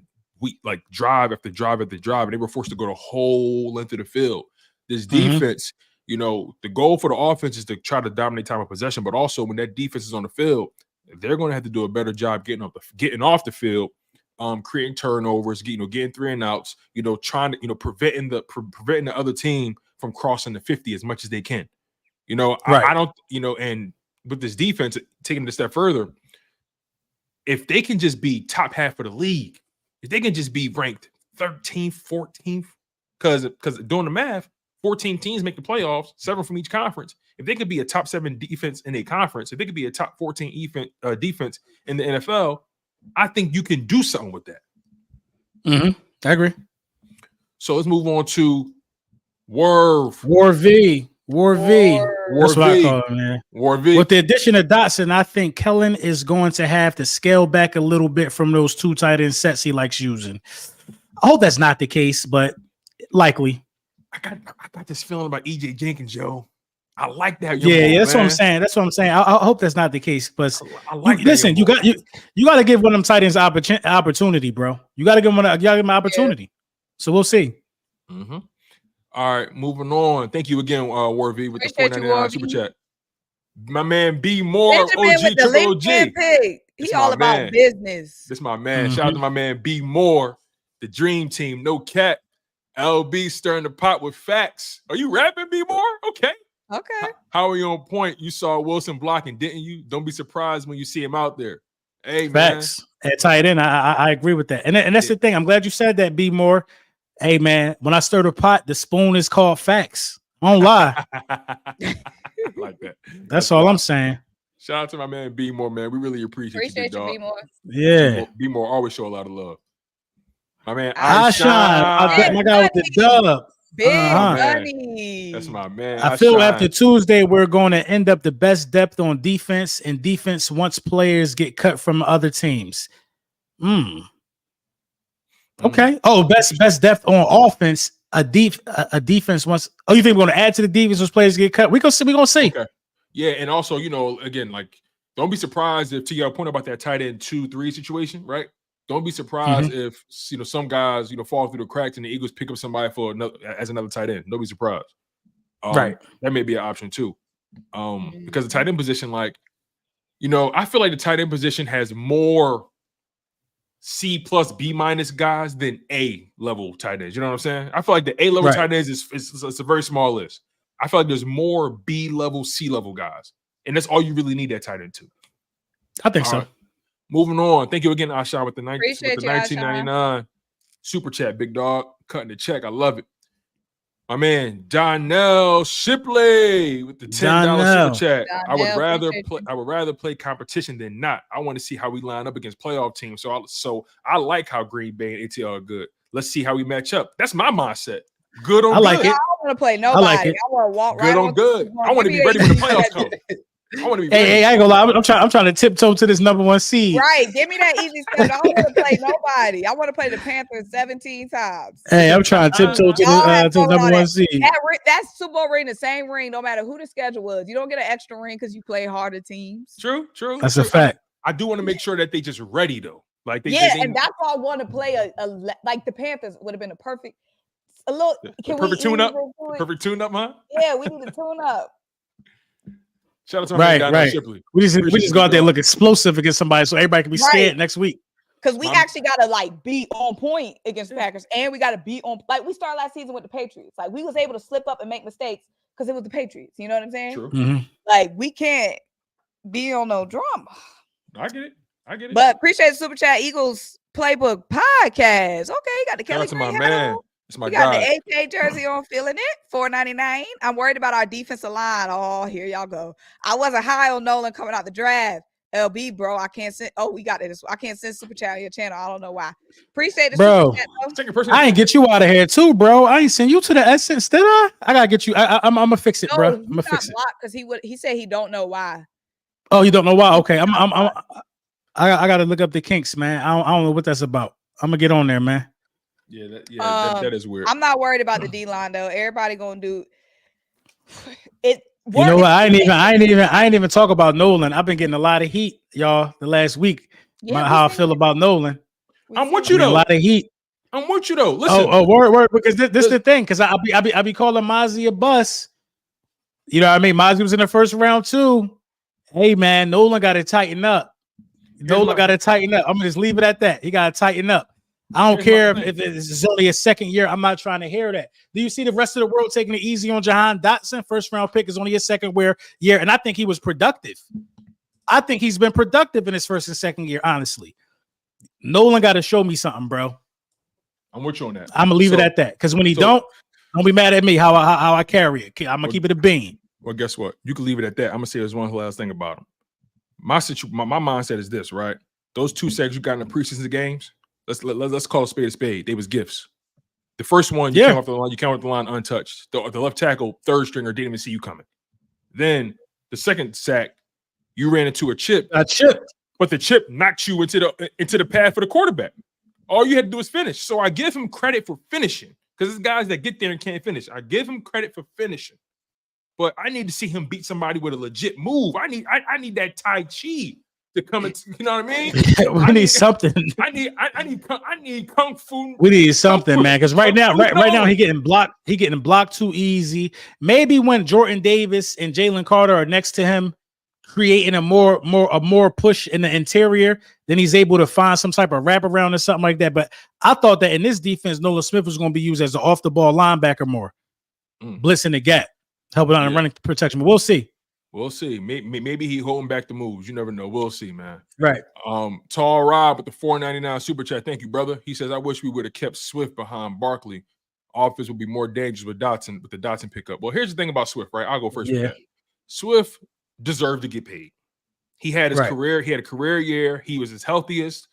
I'm not mad at Swift not being here. He deserved the contract he got. He got a 3-year, $24 million deal with an $8 million salary. I think he got about maybe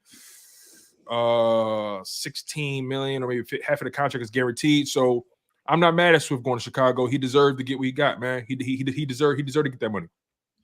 Yeah, there was no way we was gonna get Swift and Barkley. So no way. And Swift probably didn't want to come back anyway with the way we was with all the drama we had going on. I think if they offered him, he would have stayed. If he's from Philly, I think he would have stayed if they offered him. Yeah, but also we was a dumpster fire last year, and it was a big question with the coaching and all of that. Like I feel, and then we wasn't even using Swift as much as we could have. So I just feel like that has to be taken into account too.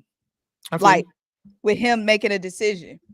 But yeah, I mean, we can't keep everybody, and we got Saquon. So I mean, and I love Swift too. Like in a perfect world, I love Swift. Agent 0, first Philly Eagle to wear number 0. Like jumping over fold, juking like, but she can't. They really didn't use him right, man. It was crazy. The thing, this the thing, man. Good riddance. We got Saquon Barkley. That Brown, respectfully, that Brown, respectfully. That Brown. Hey, it's Saquon, bro. We gotta clip that. That's he said. Hey, it's Saquon. It's Saquon. It's Saquon. It's Saquon. You know what I'm saying? Funny. Hey, I got respect for you. But if it was anybody else other than Saquon, I'd be like, yo, we should have kept Swift. It's Saquon, bro. I gotta clip that off. That is funny, man. Clip it and send it to me. It's the truth. Good riddance. That's it. Be Moral with another super chat. Thank you, brother. I really appreciate you. He says Nick Sirianni was in love with mediocrity. Remember this? I gotta click that link when I get a chance. But yeah, I'm gonna click it.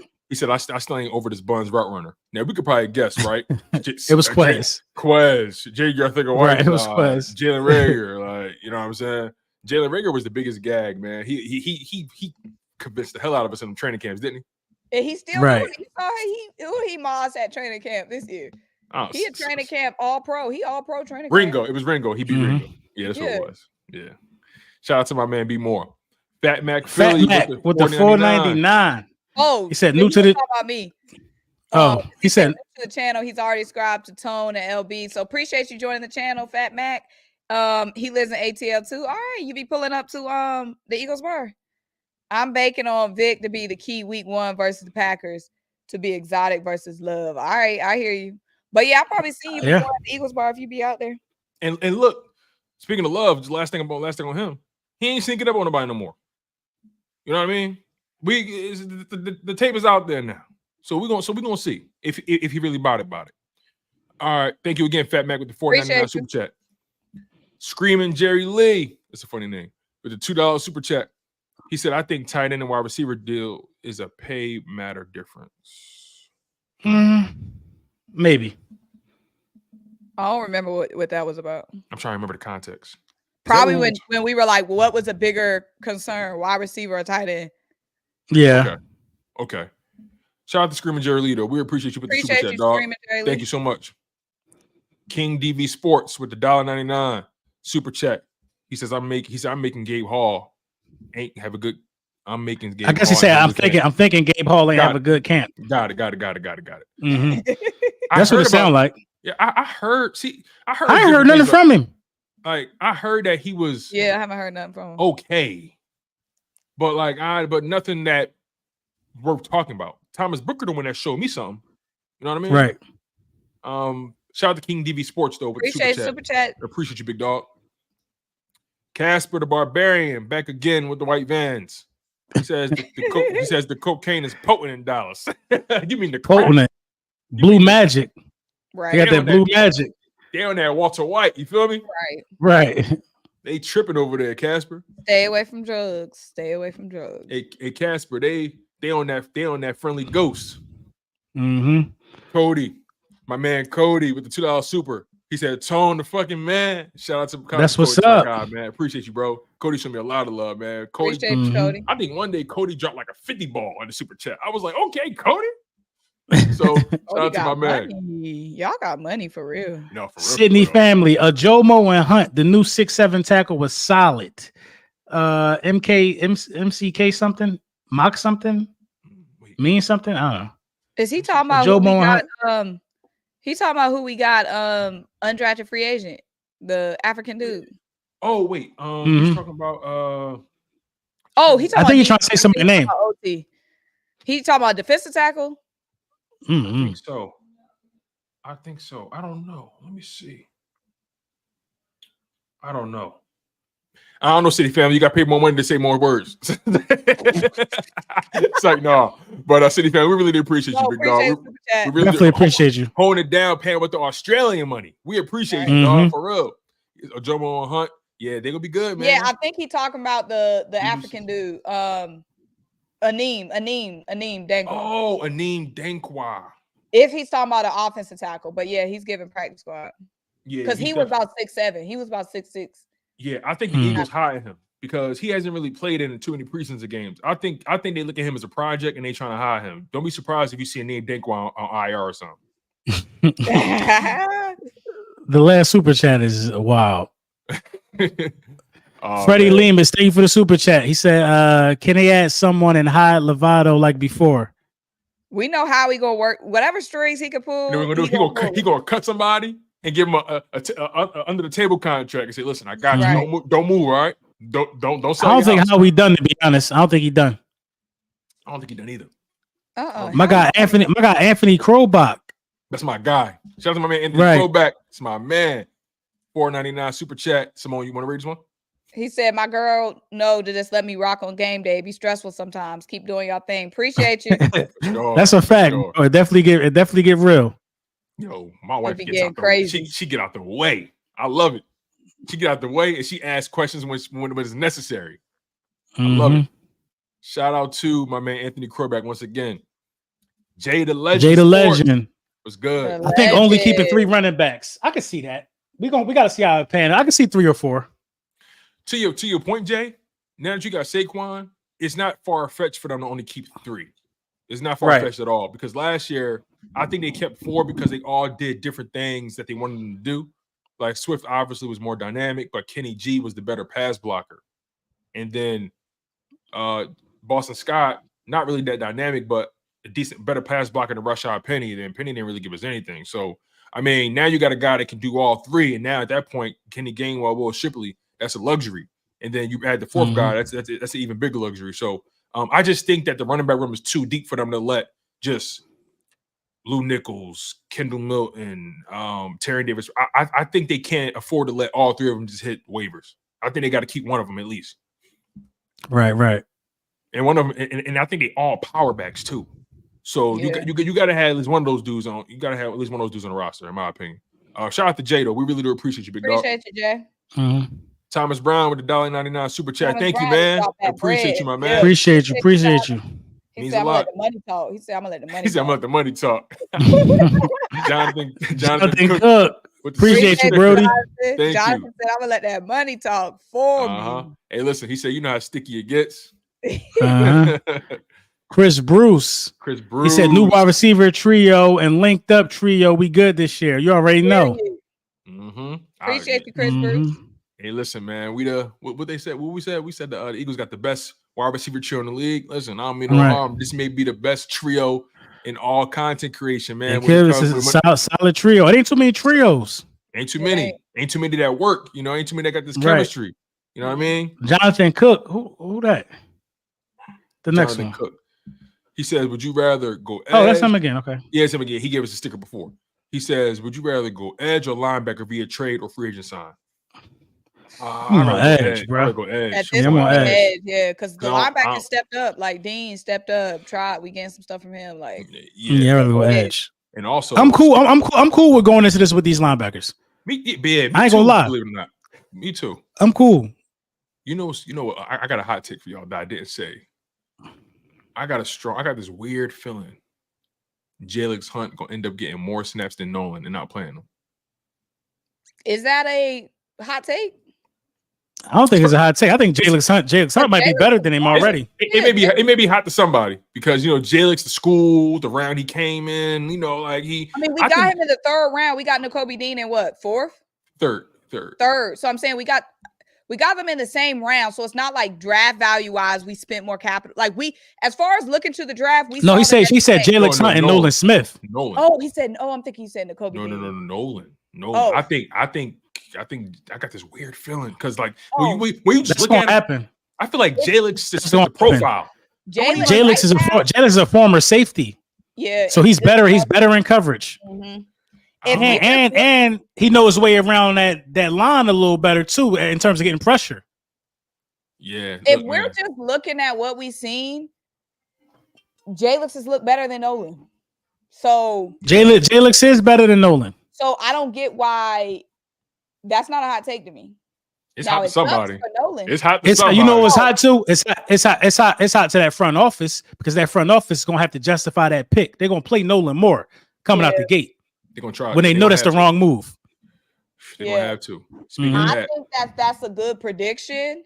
Is it a bad look for Nolan? Yeah, but it's a spot on. I think that's a good We trying to win, so Nolan got to deal with that. When you saying something out of left field, like I feel like a hot take is something that don't really have justification behind it, or you don't got facts behind it. Like that's what I think when I think hot take. I feel like hot take is like, oh, Kenny Gainwell gonna outplay Saquon, just like a hot ass take. That's scorching. That's like, you know what I'm saying? That's foolish. That's a house fire. What we've seen has shown that Nolan is on the bus watch. Right. Yeah, he is. It's crazy. Scale Blazers. That light is on. The light is on. Shout out to check Jonathan engine Cook, by the light. way. He said good. He said here's $4.99. Good riddance. Nolan Smith 5 sacks. Is that what shout you out to said? my man Scale Blazers, man. We really appreciate you. That was a good callback. That was a good one. Appreciate you, Scale Blazers. For sure. Fat Mac, he asking where that bar at. What up, Fat Mac? Oh, Midtown, Atlanta. What's it called? Rocky Mount in Midtown. Okay. See, Symone be around. See, y'all be hating on ATL, but then y'all be wanting my ATLT. Because somebody said earlier, why you in Atlanta? I love Atlanta. Every time somebody said that earlier in the chat. I love Atlanta. What was it Shaq B93 with the 4 bones? He says Nick ass gotta go if things don't go right this season. Oh, absolutely. Somebody gonna go. It ain't gonna be. You know what? I ain't even talking about that at this point because that's a given. That's a given, right? That ain't a hot take. That's a given. Oh man. All right, y'all. Watch. Shout out to Shaq, man. I'm just telling y'all right now. People are already looking at me a little funny about the thing I said last year. Dudes not want to tackle. All right, let Nick don't get it right. Ain't nobody safe. Ain't nobody safe if it don't go at least to an NFC Championship game. Yeah, man. And it depends on how they look in that game too. So right. JJ with the $5 super chat. He says, "Are y'all worried about the egos that are going to get in the way if someone not getting no? I'm not worried about it. No, I'm not worried about it. If a rough patch occurs, it could be an issue. I'll say that it could be an issue because we had the same dysfunctionalities when we was 10-1. That rough patch happened, then it started getting a little funny. I don't think that rough patch was because of offensive touches. Like we've seen and it's shown that the 2 stars that we had, AJ, Devontae, and Dallas has never shown any vibes of like ego or jealousy. We've never seen any of that. Like we had our rough patch, but I don't think it had anything to do with egos. We hear them going on and on about each other, even in those like when Devontae's like, "Oh, let me catch this because I know if I'm not catching the ball, Jalen ain't gonna bring it to me." Like they've made jokes. They both shot extensions here, like the extension. Devontae, I don't want to go anywhere else. AJ signing his extension here, and then Saquon wanted to come here. If there was a Saquon, know we got mouths to feed. Saquon tired of being a guy. Come here, if he had a problem, like he would be like, "Nah, there's too many." He don't want to be the guy. Get fed. Like these dudes want to win. Facts. Saquon tired of being the guy. But that's the key word that y'all. We gotta win. We gotta win games. Yeah, that's true. Winning cures all, right? And then on top of that, execute. AJ and Devontae. One thing that stood out to me was, through all the dysfunction, right? Throughout this offseason, they've been having a lot of interviews together and separately, and they've been making it very clear. Hey, listen, if his success is my success, if he hot, feed that man. Right. You know what I'm saying? They said that, and I respect it. And I think AJ is in a new phase of his life right now. Obviously, he got re-upped twice by the Eagles, but I think just mentally, he just seems like he's truly leaning into the fact that he's one of the leaders of this team.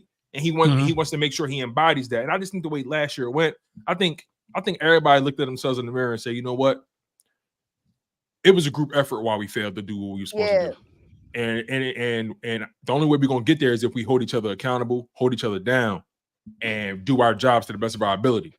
So I think AJ understands the assignment. Thinking about the way the room is constructed, if there's any personality that makes a sound, I'm only thinking about AJ, but I don't think he will.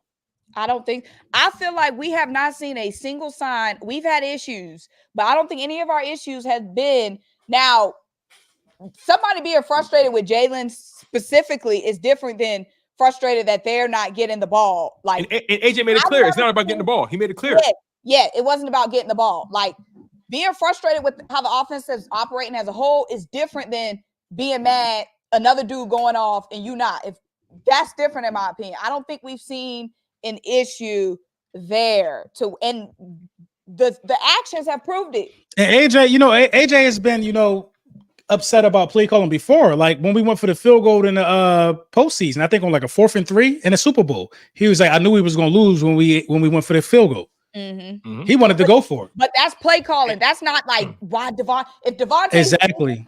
I don't see AJ like if we're cooking and Devontae's hot, I don't see a situation where AJ's like, get me. I mean, of course, you love the game, you want to be involved, but I don't think it's like, dang, Devontae got 5 touchdowns in the last 2 games. I only got 1. Yeah, I don't think I know to do with that. Them being petty. I don't see them being because they're competitors, right? When you want to compete, you want to be involved, right? And to your point, right about AJ saying, when we kicked that field goal, I knew we was losing the game. I was at the Maxwell Awards 2 years ago, I think. I was at the Maxwell Awards. I think it was either last year or 2 years ago. And I had the opportunity to meet Jalen Hurts, had the opportunity to meet Nick Sirianni, BG, and all them. And I was backstage with Nick and Jalen. And they was doing like this little intro, talking about Jalen. They was better give him his award for the Burt Bell Award and all that kind of stuff. And he was talking about the Super Bowl run and all that kind of stuff. And they was saying, the Eagles, they were one of the best teams on 4th down and all that kind of stuff, right? And they showed, I think, a punt or a field goal. Jalen walked up to Nick because me and Jalen were standing next to each other at first. Jalen walked up to Nick, tapped him and said, told you we should have went for it. He said, told you we should have went for it. I'm like, And again, I'm not making this up. I ain't got no reason to make it up. You know what I'm saying? Like when he said that, when he said that, I was like, I agree. It was moments in that game where I said, why are you changing your stripes now? Mm-hmm. You punt it where you normally want to punt it, like. And that's in a situation with a loss. Like complaining in a loss is different than we winning and you just mad because you didn't get the ball. Like I don't think there's any situation where if we're winning, then guys are going to be upset because Devontae got more touches than I did. I don't think we've seen any signs of that. Right, because if you're winning, guys are doing their job more likely than less. Exactly. So you know what I mean? Shaq 93. Yeah, my man Shaq. Thank you again, JJ. $9. Man. Yeah. There we go. He said, I'm not done yet. What the bleep does Nick bring to the table? He's not offensive or defensive guru. I mean, he just a leader of men. You know what I mean? Yeah. He's just a leader of men. Hey, listen, when you play up in the pregame. Hold on, I got you. Hold on, listen. When you play college football, or you play the dynasty, or you play the franchise mode in Madden, right? And you create your head coach. They give you 3 options, right? You either can have a tactician, a recruiter, or a motivator. Nick is the motivator. He may not be a tactician. He may not be the biggest recruiter, but he's a motivator. And every time I make my coach, I'm a motivator because that's how I talk. That's how I live. So that's where Nick fit in. That's his role here. You know what I'm saying? At the end of the day, these players like him. And he's mad at it. And he does bring the best out of them from a competition perspective, right? When they we not privy to every meeting they have. And we've seen some behind the scenes stuff. When Nick is in our meetings, he not the whole, goofy looking dude that we see in these press conferences, right? Like Nick is a man when he's talking to them guys. I believe that. So I think that's Nick's role. He's the motivator. He's gonna make key decisions in game. He's gonna manage the clock. He's going to control the timeouts. He's gonna I think he even has authority to say, you know what, Kellen, I'm overruling that. I'm not saying he will, but I just think that. Oh, absolutely not. He better stay in his lane. He might. They're not. Hey, yo, I'm telling you, they're not gonna stop. They in their bag right now. Carter Boy Fresh, thank you for the super chat. They're not gonna stop. Yo, shout out to my man Shaq B93 too, man. We appreciate, but he's a motivator. He's a motivator, Shaq. Carter Boy Fresh with the 40.99 super chat. Thank you, Carter Boy. Appreciate you, big dog. B Mills again. He says BG spoke highly of him. Yeah. You talking about Nolan? He did. And BG come on now. Lane Johnson did too, but I ain't seeing what they've been talking about yet. But that's their teammates. These are leaders on the team. What BG gonna say? I ain't seen nothing. BG is nice. Yeah, He ain't gonna tear him down.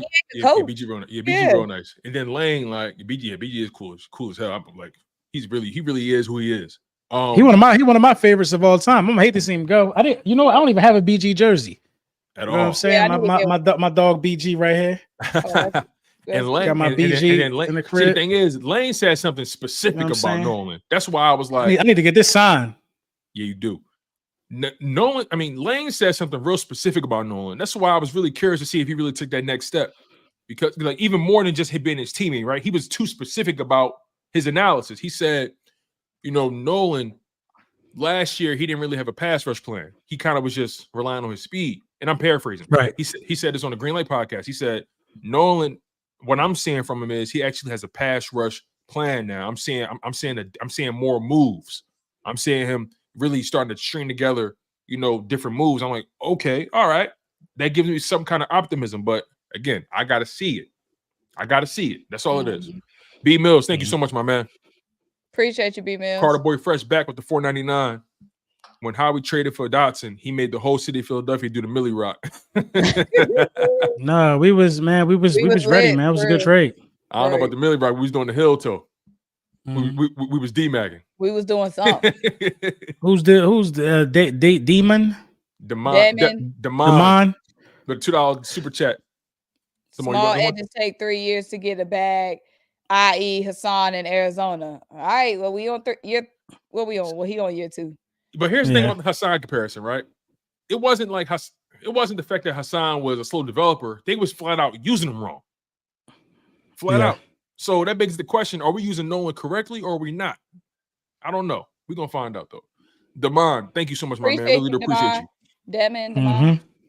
D878, $4.99 super chat. Rocky, best Eagles bar. Rocky's the best Eagles bar in the world, for real. Don't sleep on ATL. And LB, unblock me. Love the show. Keep it up. Period. You already know. I don't know what y'all be doing to get blocked. I don't know, bro. I'm gonna look into it. Atlanta, Delphi, you need to start a small claims court with small claims. That's every time we do these lives, you got somebody saying you got them blocked. You need to open up a submission ticket or something. That'll be where they can appeal their case. No, I probably blocked him.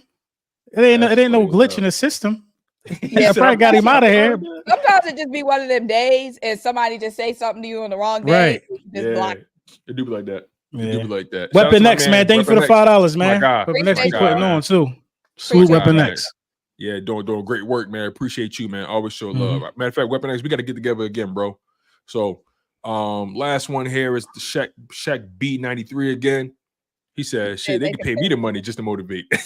Right, I'll come in with that Jameis Winston speech. I ain't mad at it, y'all. Look, I'm just telling you that even the video games is acknowledging that there's more than one type of head coach. Jimmy Johnson, Super Bowl winning head coach, he wasn't calling plays, but he was a hell of a recruiter. He knew talent, right? He was a hell of a motivator. He knew how to delegate. He knew how to delegate. John Harbaugh, he not calling no plays, but he do know talent. He know how to motivate. Mike Tomlin, he not calling no plays, but he know how to motivate his ass off. So like, I'm not saying that he's in that stratosphere of coach. I'm just trying to get you guys to understand that there's more than one archetype to being the coach. See, we're so spoiled by these guys like Sean McVay and McDaniel and LaFleur, and they think these guys just come in with this crazy playbook. And look, those guys are unique. Sean McVay is the best play caller in the NFL, in my humble opinion. But yeah, man. Nick gonna be Nick, and hopefully Kellen Moore does his job to the best of his ability. All right, y'all. Yeah, hopefully it works out for him, man. Yeah, that was the last of the super chats, y'all. Man, hell of a show, man. Hell of a show. Still got 408 people still that I can see. We got over 628 people total between our challenge. You got over 400. Symone got over 50 people in here. I got over 160. We together on this drawing, man. Like this is shout out to y'all, man. This is a movie, and we couldn't have been here without y'all. So we really grateful. Make for sure y'all. Everybody is subscribing. Everybody, yes. You know what I mean. We will be back Wednesday next week after the final preseason game. We should have a clear and cut more. A broader overview on, the 53-man roster, getting ready for this Brazil game, man. The season's going to be crazy. We're just getting started with the content. Absolutely, y'all. Smash that like button. Y'all know the vibes. Y'all know the energy. We definitely gonna Appreciate see y'all y'all. next week. Symone, any final thoughts before we get out of here? Shoot, we better win that goddamn game. Brunson had to bring that back up to end the show, bring Brazil back up. So let's go ahead and get that win. Man. It's Virgo season. Happy Virgo season. For sure, for sure. Virgo season definitely just started. You know, I got like 4 birthdays. Are you a Virgo? Yeah, I don't trust the August Virgos as much as September Virgos. It's when your birthday? September 5th. September 5th. My mom's September 16th. Oh yeah, my daughter is September 6th. Yeah, my daughter's September 6th. My other daughter September 15th. Bro, my mom a Virgo, my grandma a Virgo, my stepmom a Virgo, my aunt a Virgo. Like it's just my mama a Virgo too. I'm Virgoed out, man. Man, but listen, y'all know the vibes, y'all know the energy. We love y'all. We appreciate y'all. Thank y'all for y'all investment, y'all donations, y'all super chats. Thank y'all for staying locked in on the content for as long as y'all been. We out of here. We'll see y'all next week. It's been the Link Up. Peace out, y'all.